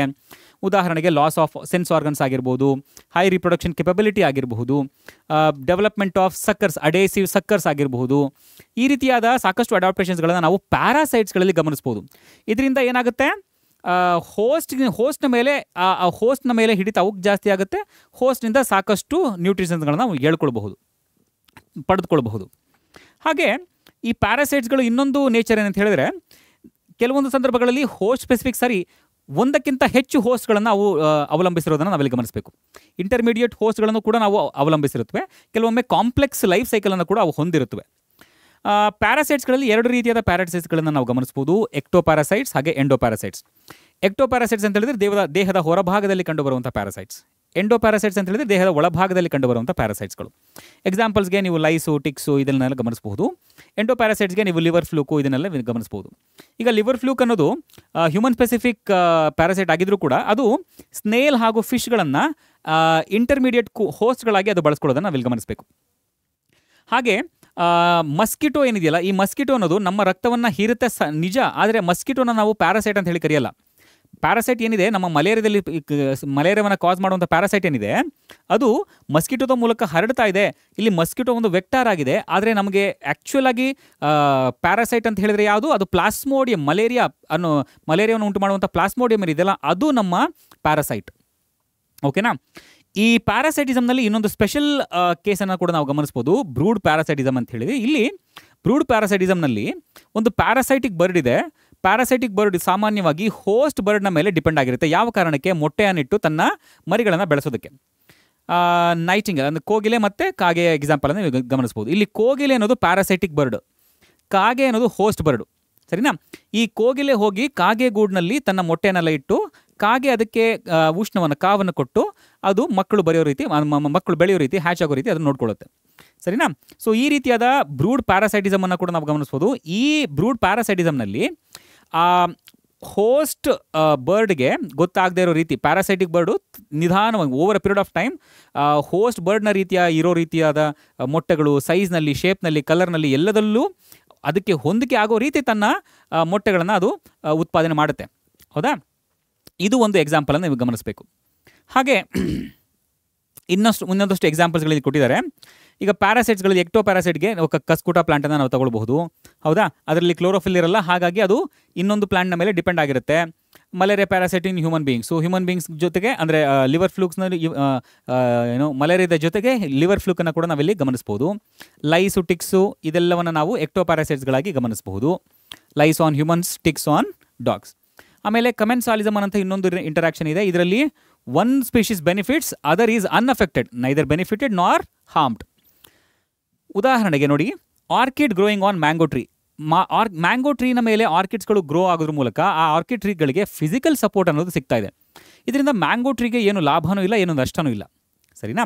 ಆದರೆ ಈ ಆರ್ಕಿಡ್ ಟ್ರೀಸ್ಗಳು ಪ್ಯಾರಾಸೈಟ್ಸ್ಗಳಲ್ಲ, ಸರಿನಾ. ಹಾಗೆ ವೇಲ್ನ ಮೇಲೆ ಅಂಟುಕೊಳ್ಳುವಂಥ ಬಾರ್ನಕಲ್ಸ್ಗಳು, ಇವುಗಳಿಗೂ ಕೂಡ ಬಾರ್ನಕಲ್ಸ್ಗಳಿಗೆ ಇಲ್ಲಿ ಫ್ರೀ ರೈಡ್ ಸಿಗುತ್ತೆ, ಆಹಾರ ಸಿಗುತ್ತೆ. ಆದರೆ ವೇಲ್ಸ್ಗಳಿಗೆ ಅದರಿಂದ ಯಾವುದೇ ತೊಂದರೆ ಇಲ್ಲ. ಹಾಗೆ ಕ್ಯಾಟಲ್ ಎಗ್ರೆಟ್ಸ್ಗಳು, ಹಸು ದೊಡ್ಡದಾದ ಹುಲ್ಲಿನ ಹಸುಗಳು ದೊಡ್ಡದಾದ ಹುಲ್ಲನ್ನು ಗ್ರೇಸ್ ಮಾಡಿದಾಗ ಅಂದರೆ ಮೇಯ್ದಾಗ ಏನಾಗುತ್ತೆ, ಅಲ್ಲಿಂದ ಮೇಲೆ ಬರುವಂತಹ ಇನ್ಸೆಕ್ಟ್ಸ್ಗಳನ್ನು ತಿಂದು ಬದುಕೋದಕ್ಕೆ ಈ ಕ್ಯಾಟಲ್ ಎಗ್ರೆಟ್ಸ್ಗಳು ಇರೋದನ್ನು ನಾವು ಗಮನಿಸಬಹುದು, ಸರಿನಾ. ಹಾಗೆ ಕ್ಲೌನ್ ಫಿಶ್ ಹಾಗೂ ಸಿ ಅನಿಮೋನ್ ನಡುವೆ ಇರುವಂಥ ಒಂದು ಇಂಟರಾಕ್ಷನ್. ಇಲ್ಲಿ ಕ್ಲೌನ್ ಫಿಶ್ ಏನಿದೆಯಲ್ಲ, ಇದು ಆ ಸಿ ಅನಿಮೋನ್ಸ್ಗಳ ಸ್ಟಿಂಗ್ ರೇಸ್ಗಳಿಂದ ಪ್ರೊಟೆಕ್ಷನನ್ನು ಪಡ್ಕೊಳ್ಳುತ್ತೆ. ಇಲ್ಲಿ ಸಿ ಅನಿಮೋನ್ ಏನಿದೆಯಲ್ಲ, ಇದಕ್ಕೆ ಯಾವುದೇ ಬೆನಿಫಿಟ್ ಇಲ್ಲ, ಆದರೆ ಕ್ಲೌನ್ ಫಿಶ್ಗೆ ಬೆನಿಫಿಟ್ ಆಗ್ತಾ ಇರೋದನ್ನು ನಾವೆಲ್ಲಿ ಗಮನಿಸಬೇಕು, ಓಕೆನಾ. ಹಾಗೆ ಇನ್ನೊಂದು ಪಾಪ್ಯುಲೇಷನ್ ಇಂಟರಾಕ್ಷನ್ ಇದೆ ಅಮೆನ್ಸಾಲಿಸಮ್ ಅಂತ ಹೇಳಿ. ಇಲ್ಲಿ one species is harmed, the other one is unaffected. ಉದಾಹರಣೆಗೆ ಪೆನಿಸಿಲಿಯಂ ಫಂಗಸ್ ಏನಿದೆಯಲ್ಲ, ಈ ಪೆನಿಸಿಲಿಯಂ ಫಂಗಸ್ನಲ್ಲಿ ಪೆನಿಸಿಲಿಯಂ ಫಂಗಸ್ನ ಇರೋ ಜಾಗದಲ್ಲಿ ನೀವು ಆ್ಯಂಟಿಬಯೋಟಿಕ್ ಅಂದರೆ ಯಾವುದಾದ್ರೂ ಬ್ಯಾಕ್ಟೀರಿಯಲ್ ಸ್ಟ್ರೈನನ್ನು ನೀವು ಗ್ರೋ ಮಾಡಿದ್ರೆ ಆಬ್ವಿಯಸ್ಲಿ ಪೆನಿಸಿಲಿಯಂ ಅನ್ನೋದು ಆ್ಯಂಟಿಬಯೋಟಿಕ್ಸನ್ನು ಸೆಕ್ರೆಟ್ ಮಾಡುತ್ತೆ, ಅದರಿಂದ ಬ್ಯಾಕ್ಟೀರಿಯಾ ಅನ್ನೋದು ಸತ್ತೋಗುತ್ತೆ. ಇದರಲ್ಲಿ ಬ್ಯಾಕ್ಟೀರಿಯಾಗೆ ಲಾಸ್ ಆಗ್ತಾ ಇದೆ, ಆದರೆ ಪೆನಿಸಿಲಿಯಂಗೆ ಯಾವುದು ಬೆನಿಫಿಟು ಇಲ್ಲ, ಯಾವುದು ಲಾಸು ಇಲ್ಲ, ಸರಿನಾ. ಹಾಗೆ ಬ್ಲ್ಯಾಕ್ ವಾಲ್ನಟ್ ಟ್ರೀ, ಸೊ ಇದು ಕೂಡ ಒಂದಷ್ಟು ಟಾಕ್ಸಿನ್ಸ್ಗಳನ್ನು ರಿಲೀಸ್ ಮಾಡುತ್ತೆ. ಇದರಿಂದ ಏನಾಗುತ್ತೆ, ಆ ಪ್ಲ್ಯಾಂಟ್ ಇರುವಂತಹ ಜಾಗದ ಸುತ್ತಮುತ್ತ ಬೇರೆ ಪ್ಲ್ಯಾಂಟ್ಸ್ಗಳು ಬರೋದಕ್ಕೆ ಸಾಧ್ಯ ಆಗೋದಿಲ್ಲ. ಸೊ ಈ ಮೂಲಕ ಬೇರೆ ಪ್ಲ್ಯಾಂಟ್ಸ್ಗಳಿಗೆ ನೆಗೆಟಿವ್ ಇಂಪ್ಯಾಕ್ಟ್ ಆಗ್ತಾಯಿದೆ. ಇದಕ್ಕೆ ಯಾವುದೇ ತೊಂದರೆನೂ ಇಲ್ಲ, ಯಾವುದೇ ಬೆನಿಫಿಟ್ಟು ಇಲ್ಲ, ಓಕೆನಾ.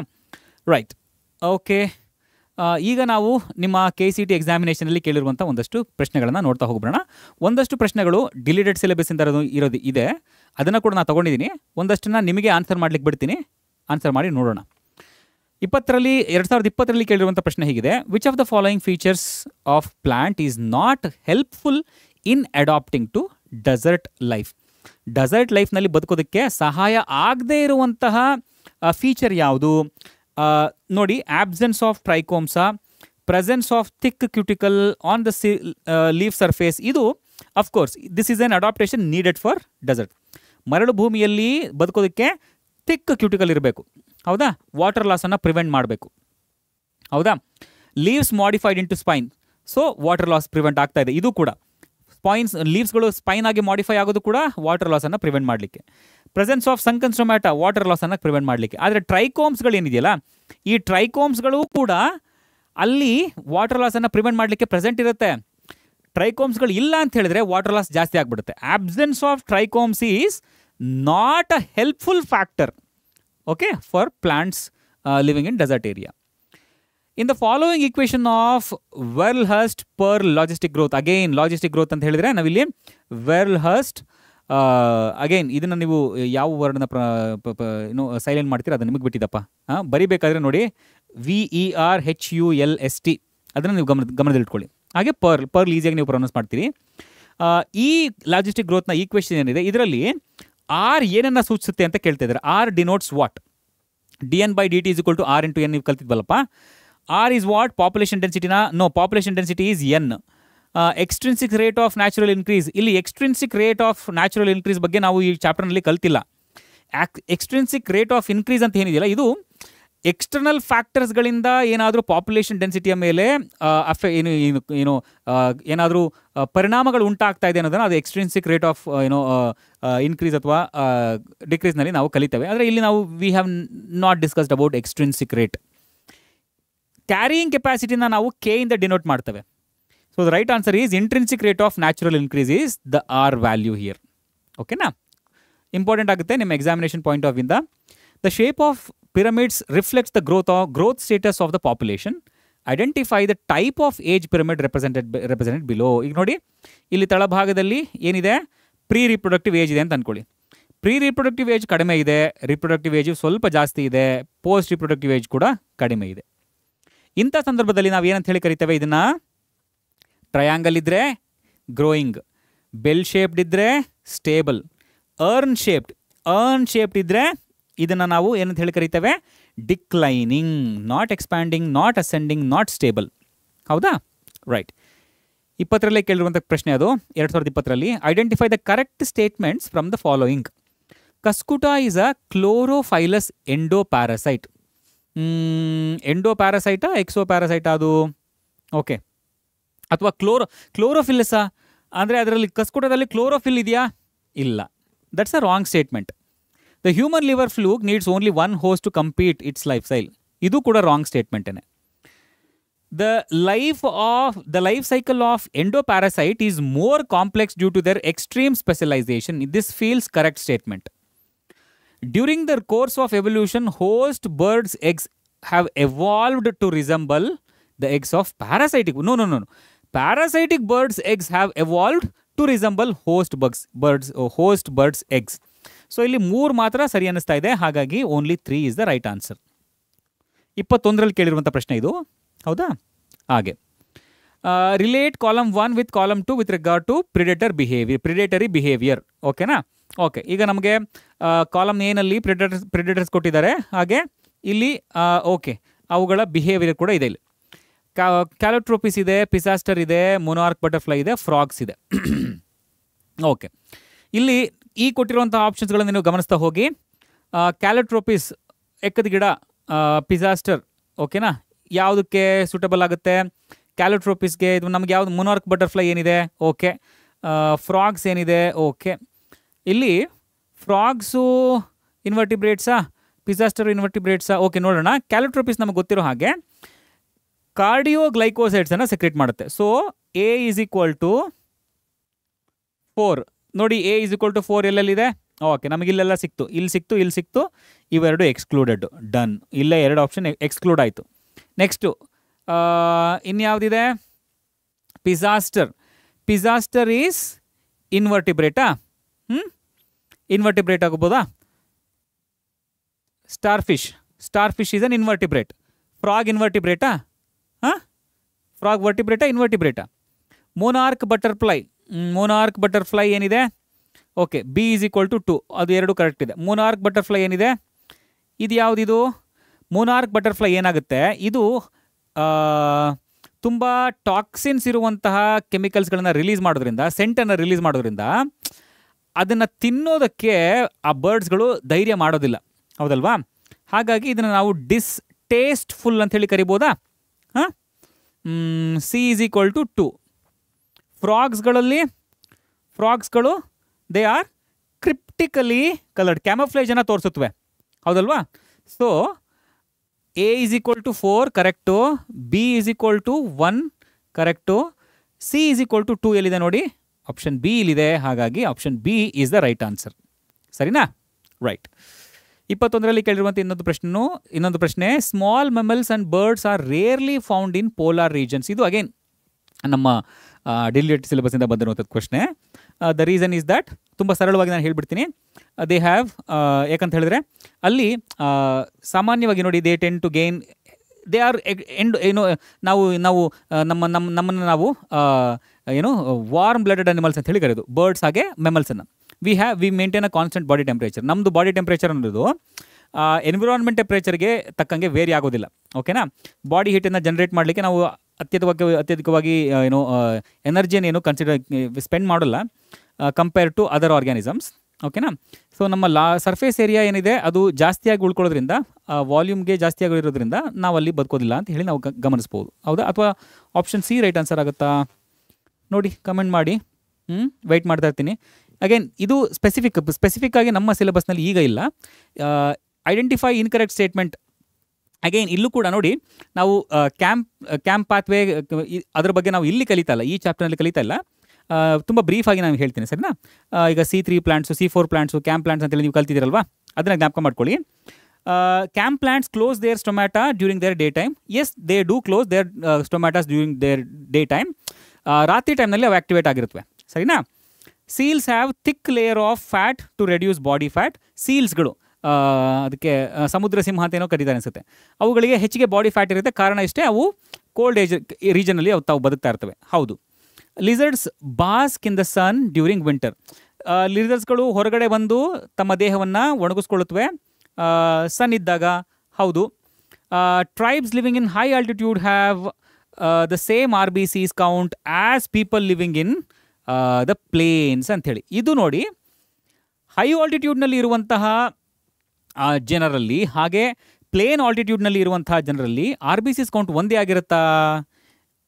ಇಲ್ಲ. ಯಾಕೆ? ನೀವು ಹುಡುಕಿ, ಸರಿನಾ? 21ರಲ್ಲಿ ಕೇಳಿರುವಂಥ ಇನ್ನೊಂದು ಪ್ರಶ್ನೆ ಇದೆ ನೋಡಿ. Population size keep changing depending on different factors such as.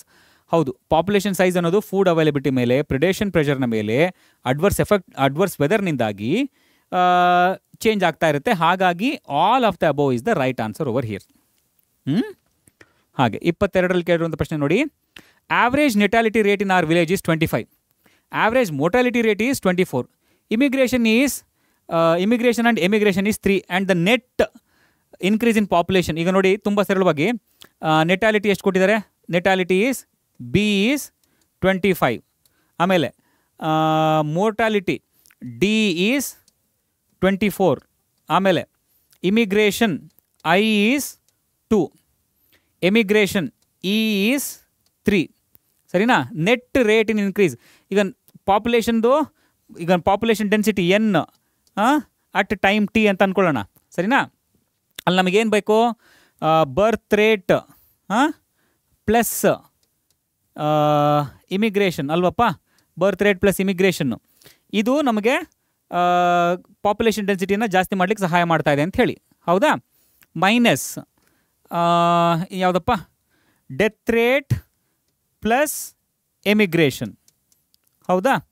So ಇಲ್ಲಿ ಬರ್ತ್ ರೇಟ್ ಮತ್ತು ಇಮಿಗ್ರೇಷನ್ ಎಷ್ಟಿದೆ? 25 ಪ್ಲಸ್ 25 ಅಲ್ವಾ ಇದು? ಓಕೆ, ಇದೊಂದು ಅಲ್ಲೇ ಅರಳಿಸ್ಲಿಕ್ಕಾಗಲ್ಲ, ಇದು ತುಂಬ ಕ್ವಿಕ್ಕಾಗಿ ಮಾಡ್ತಾಯಿದ್ದೀನಿ, ಸಾರಿ. ಓಕೆನಾ? ಇಲ್ಲಪ್ಪ, 25 ಪ್ಲಸ್ ಐ ಎಷ್ಟಿದೆ? 2 ಇದೆ, ಸರಿನಾ? ಅದಾದಮೇಲೆ ಡೆತ್ ರೇಟ್ ಎಷ್ಟಿದೆ? 24 ಪ್ಲಸ್ ಇ ಎಷ್ಟಿದೆ? 3 ಇದೆ. So 27 minus 27 is equal to 0.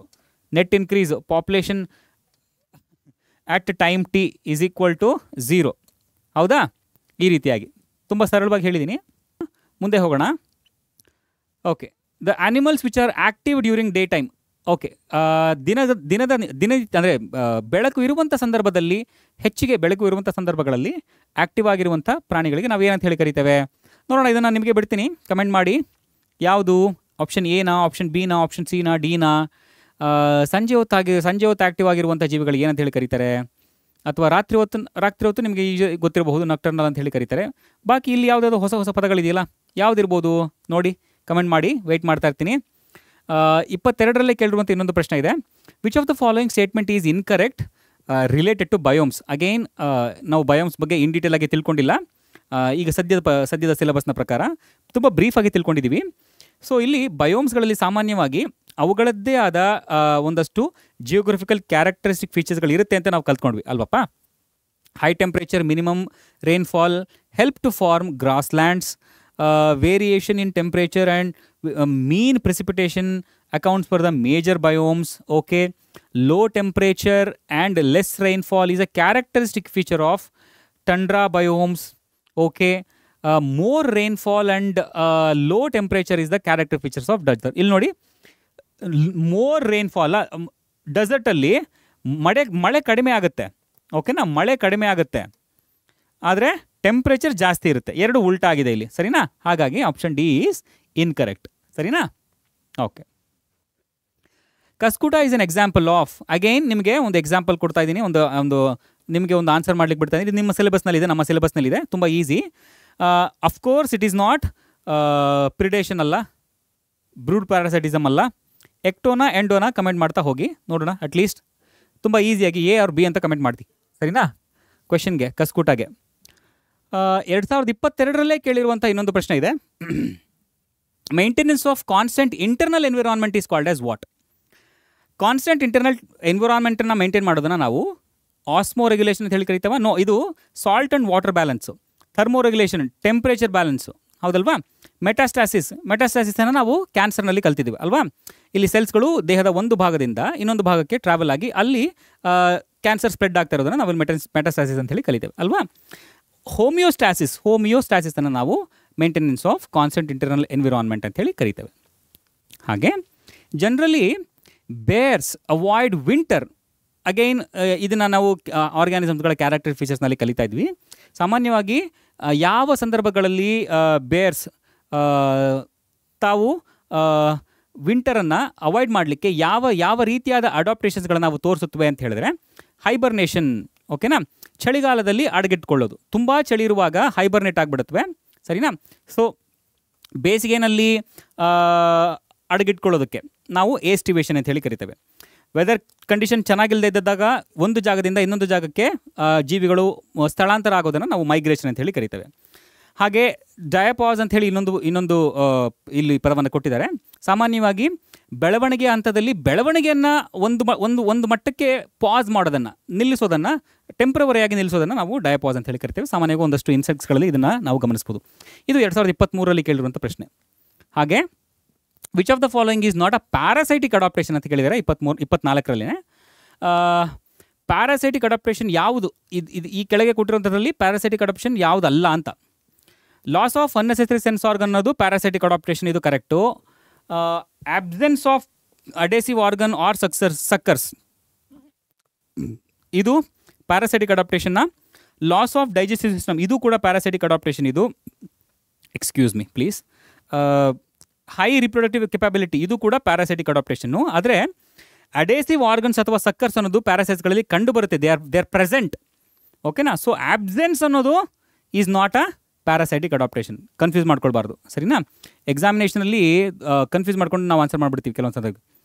Homeostasis ನಾವು ಈಗಾಗಲೇ ಡಿಸ್ಕಸ್ ಮಾಡಿದ್ವಿ, ಮೇಂಟೈನ್ ಕಾನ್ಸ್ಟೆಂಟ್ ಇಂಟರ್ನಲ್ ಎನ್ವಿರಾನ್ಮೆಂಟ್. ಓಕೆನಾ, in over changing external environment ಅನ್ನೋದು, ಸರಿನಾ. ಮೇಂಟೈನಿಂಗ್ ಕಾನ್ಸ್ಟೆಂಟ್ ಇಂಟರ್ನಲ್ ಎನ್ವಿರಾನ್ಮೆಂಟ್ ಅನ್ನೋದು.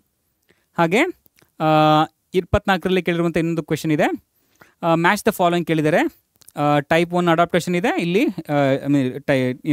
ಲಿಸ್ಟ್ 1ನಲ್ಲಿ ಅಡಾಪ್ಟೇಷನ್ ಇದೆ, ಲಿಸ್ಟ್ 2ನಲ್ಲಿ ಎಕ್ಸಾಂಪಲ್ಸ್ ಇದೆ. ಇಲ್ಲಿ ಬಯೋಕೆಮಿಕಲ್ ಅಡಾಪ್ಟೇಷನ್ಸ್, ಹಾಗೆ behavioural adaptations, physiological adaptations, morphological adaptations ಅಂತ ಕೊಟ್ಟಿದ್ದಾರೆ. ನಮಗೆ ಗೊತ್ತಿರೋದನ್ನು ನಾವು ಕಲಿತಾ ಹೋಗ್ಬೋದು. ಈಗ ನಮ್ಗೆ ಗೊತ್ತಿರೋ ಹಾಗೆ ಮಾರ್ಫಾಲಜಿಕಲ್ ಅಡಾಪ್ಟೇಷನ್ಸ್ಗಳು ಸಸ್ಯಗಳಲ್ಲಿ ಕಂಡುಬರುತ್ತೆ, ನಮಗೆ ಗೊತ್ತು, ಸರಿನಾ. ಸೊ ಸ್ಪೈನ್ಸ್ಗಳನ್ನು ಬೆಳೆಸ್ಕೊಳ್ಳೋದಾಗಿರ್ಬೋದು, ಥಾರ್ನ್ಸ್ಗಳನ್ನು ಬೆಳೆಸ್ಕೊಳ್ಳೋದ್ರ ಮೂಲಕ ಸಸ್ಯಗಳು ಪ್ರಿಡೇಟರ್ಸ್ಗಳಿಂದ ತಪ್ಪಿಸ್ಕೊಳ್ಳುತ್ತವೆ ಅಂತ ನಮಗೆ ಗೊತ್ತು. ಒಪನ್ಶಿಯಾ, ಕ್ಯಾಕ್ಟಸ್. ಮಾರ್ಫಾಲಜಿಕಲ್ ಅಡಾಪ್ಟೇಷನ್ ನಮಗಿದು ಮಾತ್ರ ಗೊತ್ತಪ್ಪ, 4 is R ಅಂತ ನನಗೆ ಗೊತ್ತು. ಸರಿ, ಹುಡುಕಿ 4 is R ಎಲ್ಲಿದೆ, ಸಿಕ್ಕೇ ಬಿಡ್ತು ಆನ್ಸರು. ಬೇರೆ ಇನ್ಯಾವುದು ಕರೆಕ್ಟ್ ಇಲ್ಲ, ನನಗಿದು 100% ಗೊತ್ತಿದ್ದ ಇದೊಂದೇ ಕರೆಕ್ಟ್ ಅಂತ, ಸರಿನಾ. ಹಾಗೆ 1ನ ನೋಡಿ, ಬಯೋಕೆಮಿಕಲ್ ಅಡಾಪ್ಟೇಷನ್ಸ್ ಎಲ್ಲಿ ನಮಗೆ ಕಾಣಿಸುತ್ತೆ, ಡೀಪ್ ಸಿ ಫಿಶಸ್ನಲ್ಲಿ ನಮಗೆ ಬಯೋಕೆಮಿಕಲ್ ಅಡಾಪ್ಟೇಷನ್ಸ್ ಅನ್ನೋದು ಕಾಣಿಸುತ್ತೆ, ಸರಿನಾ. ಬಿಹೇವಿಯರಲ್ ಅಡಾಪ್ಟೇಷನ್ಸ್ ಎಲ್ಲಿ ಕಾಣಿಸ್ತಾ ಇದೆ, ಪಿನಲ್ಲಿ ಅಂತ ಹೇಳಿದ್ರೆ ನಮ್ಮ ಡೆಸರ್ಟ್ ಲಿಸರ್ಟ್ಸ್ಗಳಲ್ಲಿ ಬಿಹೇವಿಯರಲ್ ಅಡಾಪ್ಟೇಷನ್ಸ್ ಅನ್ನೋದು ನಮಗೆ ಕಾಣಿಸುತ್ತೆ. ಹಾಗೆ ಫಿಸಿಯೋಲಾಜಿಕಲ್ ಅಡಾಪ್ಟೇಷನ್ ಅನ್ನೋದು ಎಲ್ಲಿ ಕಾಣಿಸುತ್ತೆ, ಕ್ಯಾಂಗರೂ ರಾಟ್ಸ್ಗಳಲ್ಲಿ ನಮಗೆ ಫಿಸಿಯೋಲಾಜಿಕಲ್ ಅಡಾಪ್ಟೇಷನ್ ಅನ್ನೋದು ಕಾಣಿಸುತ್ತೆ. ಈಗ ಸಾಮಾನ್ಯವಾಗಿ ನೋಡಿ, ಡೆಸರ್ಟ್ನಲ್ಲಿ ಬದುಕ್ತಾ ಇರುವಂಥ ಜೀವಿಗಳಿಗೆ, ಟ್ರಾಪಿಕಲ್ ಫಾರೆಸ್ಟ್, ರೈನ್ ಫಾರೆಸ್ಟ್ನಲ್ಲಿ ಬದುಕ್ತಾ ಇರುವಂಥ ಜೀವಿಗಳಿಗೆ, ಸಮುದ್ರದಲ್ಲಿ ಬದುಕ್ತಾ ಇರುವಂಥ ಜೀವಿಗಳಿಗೆ ಅವುಗಳದ್ದೇ ಆದ ಒಂದಷ್ಟು ಕ್ಯಾರೆಕ್ಟರ್ ಫೀಚರ್ಗಳನ್ನು ನಾವು ಗಮನಿಸ್ಬೋದು. ಈಗ ಡೆಸರ್ಟ್ನಲ್ಲಿ ಬದುಕ್ತಾ ಇರುವಂಥ ಒಂದು ಜೀವಿ ಇದೆ, ಅದು ಸಾಮಾನ್ಯವಾಗಿ ತುಂಬ ಹೈಲಿ ಕಾನ್ಸಂಟ್ರೇಟೆಡ್ ಯೂರಿನನ್ನು ಸೆಕ್ರೇಟ್ ಮಾಡುತ್ತೆ, ಹೌದಾ. ನಾವು ಆ ರೀತಿಯಾಗಿ ಹೈಲಿ ಕಾನ್ಸಂಟ್ರೇಟೆಡ್ ಯೂರಿನನ್ನು ಸೆಕ್ರೇಟ್ ಮಾಡ್ತೀವಾ. ಹಾಗೆ ಪ್ರತಿಯೊಂದು ರೀಜನಲ್ಲಿ ಅದರದ್ದೇ ಆದ ಒಂದಷ್ಟು ಕ್ಯಾರೆಕ್ಟರ್ ಫೀಚರ್ಸ್ಗಳನ್ನು ಇರೋದನ್ನು ನಾವು ಗಮನಿಸ್ಬೋದು. ಅಫ್ಕೋರ್ಸ್ ಇಲ್ಲಿ ನಾನು ತುಂಬ ಡೀಟೇಲಾಗಿ ಹೋಗ್ತಾ ಇಲ್ಲ, ನೋಡುವ, ನೀವು ಹುಡುಕ್ತೀರಾ ಇಲ್ವಾ. ಈ ಕ್ವೆಶನ್ಗೆ ಸ್ಪೆಸಿಫಿಕ್ ಆಗಿ ಈಗ ನಮಗೆ ಬಯೋಕೆಮಿಕಲ್ ಅಡಾಪ್ಟೇಷನ್ನು, ಬಿಹೇವಿಯರಲ್ ಅಡಾಪ್ಟೇಷನ್ನು, ನಾವು ಇದನ್ನೆಲ್ಲ ಇನ್ ಡೀಟೇಲಾಗಿ ಕಲೀಲಿಲ್ಲ ಅಲ್ವಾ ಸರ್. ಮಾರ್ಫಾಲಜಿಕಲನ್ನು ನಾವು ಕಲಿತ್ವಿ, ಸರಿ. ಬಯೋಕೆಮಿಕಲನ್ನು ನಾವು ಕಲಿತ್ವಿ, ಸರಿ. ಕೆಮಿಕಲ್ ಅಡಾಪ್ಟೇಷನನ್ನು ಕಲಿತ್ವಿ. ಬಿಹೇವಿಯರಲ್ ಅಡಾಪ್ಟೇಷನ್ನು, ಫಿಸಿಯೋಲಾಜಿಕಲ್ ಅಡಾಪ್ಟೇಷನ್ ನಾವು ಕಲೀಲಿಲ್ವಾ. ನೋಡಿ, ಆನ್ಸರ್ ಮಾಡಿ ನೋಡುವ, ನಿಮಗೋಸ್ಕರ ಕಾಯ್ತಾ ಇರ್ತೀನಿ. ಹೇಳ್ಕೊಡಿ ಅಂತ ಹೇಳಿದ್ರೆ, ಟೆಕ್ಸ್ಟ್ ಮಾಡಿದರೆ ಅಂದರೆ ಕಾಮೆಂಟ್ ಮಾಡಿದ್ರೆ ನಾನು ಮತ್ತೆ ಹೇಳ್ಕೊಡ್ತೀನಿ, ಸರಿನಾ, ಡೌಟ್ ಸೆಷನ್ನಲ್ಲಿ. ಓಕೆನಾ, ರೈಟ್. 25ರಲ್ಲಿ ಕೇಳಿರುವಂಥ, ಇತ್ತೀಚೆಗೆ ನಡೆದಿರುವಂಥ KCET ಎಕ್ಸಾಮಿನೇಷನ್ ಕೇಳಿರುವಂಥ ಪ್ರಶ್ನೆ ನೋಡಿ. Which of the following population attributes contributes to increase in population density. Increase in population ಡೆನ್ಸಿಟಿಗೆ ಕಾರಣ ಆಗುವಂಥದ್ದು ಯಾವುದು, ನೆಟಾಲಿಟಿ ಮತ್ತು ಇಮಿಗ್ರೇಷನ್, ನಾಟ್ ಎಮಿಗ್ರೇಷನ್. ಓಕೆನಾ. ಸಾರಿ, ನಾನೇ ಇಲ್ಲಿ ತಪ್ಪಾಗ್ತಾ ಇದ್ದೀನಾ. ನೆಟಾಲಿಟಿ ಮತ್ತು ಇಮಿಗ್ರೇಷನ್ ಸರಿ, ಆದರೆ ಆಪ್ಷನ್ ಸಿ ಅದು ಅಲ್ವಪ್ಪ. ಮೋರ್ಟಾಲಿಟಿ ಮತ್ತು ಇಮಿಗ್ರೇಷನ್ ಅಲ್ಲ. ಓಕೆನಾ, ರೈಟ್. ಇನ್ನೊಂದು ಪ್ರಶ್ನೆ ನೋಡೋಣ 25ರಲ್ಲಿ. If 8 individuals in a laboratory population of 8 fruit flies died during a specified time interval, the death rate in population during that period is, again death rate ಅಂತ ಹೇಳಿದ್ರೆ ಏನಪ್ಪ, number of individuals died divided by initial population. Number of individuals ಎಷ್ಟು, 8 ಇದೆ, ಸರಿನಾ. So ಇಲ್ಲಿ small ಡಿನ ನಾವು calculate ಮಾಡ್ತೀವಿ. 8 divided by 80, ಹೌದಾ. 8 ಡಿವೈಡೆಡ್ ಬೈ 8 ಅಂತ ಹೇಳಿದ್ರೆ ಓಕೆ, 0 ಈ ಕಡೆ ತೊಗೊಳ್ತಾ ಇದ್ದೀನಿ, 8 ಒಂದ್ಲಿ 8, 0.1 ಇಂಡಿವಿಜುವಲ್ಸ್. ತುಂಬ ಸಿಂಪಲ್, ಓಕೆನಾ. 0.1 ಇಂಡಿವಿಜುವಲ್ಸ್, ನಾಟ್ 1 ಇಂಡಿವಿಜುವಲ್ಸ್, ನಾಟ್ 0.01. ತುಂಬ ಸರಳ ಇದು. ಇನ್ನೊಂದು ಪ್ರಶ್ನೆ ನೋಡ್ಬಿಡೋಣ. Which of the following features of plant is not helpful in adapting to desert life. Again ಇದನ್ನು ಕೂಡ ನಾವು ಡಿಸ್ಕಸ್ ಮಾಡಿದ್ವಿ. ಥಿಕ್ ಕ್ಯೂಟಿಕಲ್ ಇರಬೇಕು ಡೆಸರ್ಟ್ ಲೈಫ್ನಲ್ಲಿ ಬದುಕೋದಕ್ಕೆ. Leaves are modified into spines, correct. Presence of sunken stomata, correct. Absence of trichomes on leaf, okay. ಇದು ನಾನು ಹಿಂದಿಂದೆ ತೊಗೊಂಡ್ಬಿಟ್ಟಿದ್ದೀನಾ ಅಂತ, ಅಥವಾ ಇದೇನಾ? Okay, absence of trichome is not a specific characteristic feature, ಓಕೆನಾ. ಅಂದರೆ ಇಲ್ಲಿ that is seen in desert plants. ಟ್ರೈಕೋಮ್ಸ್ಗಳು ಪ್ರೆಸೆಂಟ್ ಇರುತ್ತೆ, ಟ್ರೈಕೋಮ್ಸ್ಗಳು ಇರಬೇಕು, ಇದ್ರೇ ಅಲ್ಲಿ ಬದುಕೋದಕ್ಕೆ ಸಾಧ್ಯ. ವಾಟರ್ ಲಾಸನ್ನು ಪ್ರಿವೆಂಟ್ ಮಾಡಲಿ. ಆಬ್ಸೆನ್ಸ್ ಆಗಿಬಿಟ್ಟಿದ್ರೆ ಅದು ವಾಟರ್ ಲಾಸನ್ನು, ಅಗೈನ್ ಟ್ರೈಕೋಮ್ಸ್ಗಳಿಲ್ಲ ಅಂತ ಹೇಳಿದ್ರೆ ವಾಟರ್ ಲಾಸ್ ಆಗುವಂಥ ಸಾಧ್ಯತೆಗಳು ಇರುತ್ತೆ ಅಂತ ಹೇಳಿ ಅರ್ಥ, ಓಕೆನಾ. ರೈಟ್, ಇದು ನಾನು ಹಿಂದಿನ ಕ್ವೆಶನ್ನೇ ತೊಗೊಂಡಿದ್ದೆ, ನನಗೆ ಅರ್ಥ ಆಗಲಿಲ್ಲ ಅಥವಾ ಮಿಸ್ ಆಗಿದೆ ಅನಿಸುತ್ತೆ ಅಲ್ಲೋ. ಓಕೆ ದೆನ್, ಇದುವರೆಗೂ ನಾವು ನಿಮ್ಮ KCET ಎಕ್ಸಾಮಿನೇಷನಲ್ಲಿ ಕೇಳಿದಂಥ ಅಷ್ಟು ಪ್ರಶ್ನೆಗಳನ್ನು ನಾವು 2020 ಈಚೆಗೆ ಕೇಳಿದಂಥ ಪ್ರಶ್ನೆಗಳನ್ನ ಡಿಸ್ಕಸ್ ಮಾಡಿದ್ವಿ. ಐ ಹೋಪ್ ನಿಮಗೆ ಈ ಸೆಷನ್ ಯೂಸ್ಫುಲ್ ಆಗಿದೆ ಅಂತ ಹೇಳಿ ನಾನು ಭಾವಿಸ್ತಾ ಇದ್ದೀನಿ, ಸರಿನಾ. ಯಾವುದಾದ್ರೂ ಡೌಟ್ಸ್ಗಳಿದ್ದರೆ ಕಮೆಂಟ್ ಮಾಡಿ. ಆನ್ಸರ್ಸ್ನ ನಾನು ಕ್ವೆಶನ್ಸ್ಗಳನ್ನ ಕೇಳಿದ್ದೀನಲ್ಲ ಅದಕ್ಕೆ ಆನ್ಸರ್ಸ್ ಮಾಡ್ತಾ ಹೋಗಿ. ಎಷ್ಟು ಸಾಧ್ಯ ಆಗುತ್ತೆ ಅಷ್ಟು ಮಾಡಿ. ಗೊತ್ತಾಗಿಲ್ವ, ಅದು ಗೊತ್ತಿಲ್ಲ ಅಂತನಾದರೂ ಬರೀರಿ. ಏನು ಅನಿಸುತ್ತೆ ಅದನ್ನು ಬರೀರಿ. ಇಷ್ಟ ಆಯಿತು, ಇಷ್ಟ ಆಗಲಿಲ್ಲ, ಸರಿನಾ. ಹಾಗೆ ನಿಮ್ಮ ಸ್ನೇಹಿತರಿಗೂ ಕೂಡ ತಿಳಿಸೋದನ್ನು ಮರಿಬೇಡಿ, ಸರಿನಾ. ಐ ಹೋಪ್ ನಿಮ್ಮ KCET ಎಕ್ಸಾಮಿನೇಷನ್ಗೆ ನೀವು ಏನು ಪ್ರಿಪೇರ್ ಮಾಡ್ತಾ ಇದ್ದೀರೋ ಅದಕ್ಕೆ ಸರಿಯಾಗಿ ನಮ್ಮ ವೀಡಿಯೋಸ್ಗಳು ನಿಮಗೆ ಸಹಾಯ ಮಾಡ್ತಾಯಿದೆ ಅಂಥೇಳಿ. ಸಾಧ್ಯ ಆದಷ್ಟು ನಿಮ್ಮ ಸ್ನೇಹಿತರಿಗೆಲ್ಲ ಶೇರ್ ಮಾಡೋದ್ರ ಮೂಲಕ ನಮ್ಮ ವೀಡಿಯೋಸ್ಗಳನ್ನು ನೀವು ಲೈಕ್ ಮಾಡ್ತಾಯಿರಿ. ನಮ್ಮ ಚಾನಲ್ಗೆ ಯಾರಾದರೂ ಸಬ್ಸ್ಕ್ರೈಬ್ ಮಾಡದೆ ನೋಡ್ತಾ ಇದ್ದೀರಿ ಅಂತ ಹೇಳಿದರೆ ಸಬ್ಸ್ಕ್ರೈಬ್ ಮಾಡಿ. ನಿಮ್ಮ ಸ್ನೇಹಿತರಿಗೂ ಕೂಡ ಶೇರ್ ಮಾಡೋದನ್ನು ಮರಿಬೇಡಿ, ಸರಿನಾ. ಓಕೆ ದೆನ್, ಮುಂದಿನ ವೀಡಿಯೋದಲ್ಲಿ ಮತ್ತೆ ಭೇಟಿ ಹೋಗೋಣ. ಮುಂದಿನ ಚಾಪ್ಟರ್ನೊಂದಿಗೆ ಇನ್ನೊಂದಷ್ಟು ಹೊಸ ವಿಷಯಗಳನ್ನು ನಾವು ತಿಳ್ಕೊಳ್ತಾ ಹೋಗೋಣ. ಅಲ್ಲಿವರೆಗೂ ನೀವೇನು ಮಾಡ್ತಿರಬೇಕು, ಚೆನ್ನಾಗಿ ತಿನ್ಕೊಂಡು ಉಂಡ್ಕೊಂಡು ಆರಾಮಾಗಿರಬೇಕು, ಚೆನ್ನಾಗಿ ಆಟ ಆಡಬೇಕು, ಚೆನ್ನಾಗಿ ಊಟ ಮಾಡಬೇಕು, ನಿದ್ದೆ ಚೆನ್ನಾಗಿ ಮಾಡಬೇಕು, ಕಾಲೇಜ್ ಹೋಗೋದನ್ನು ಮರಿಬಾರ್ದು, ಸರಿನಾ. ಚೆನ್ನಾಗಿ ಆಟನೂ ಆಡಬೇಕು, ಓಕೆನಾ. ಟೇಕ್ ಕೇರ್, ಬಾಯ್, ಮತ್ತೆ ಸಿಗೋಣ.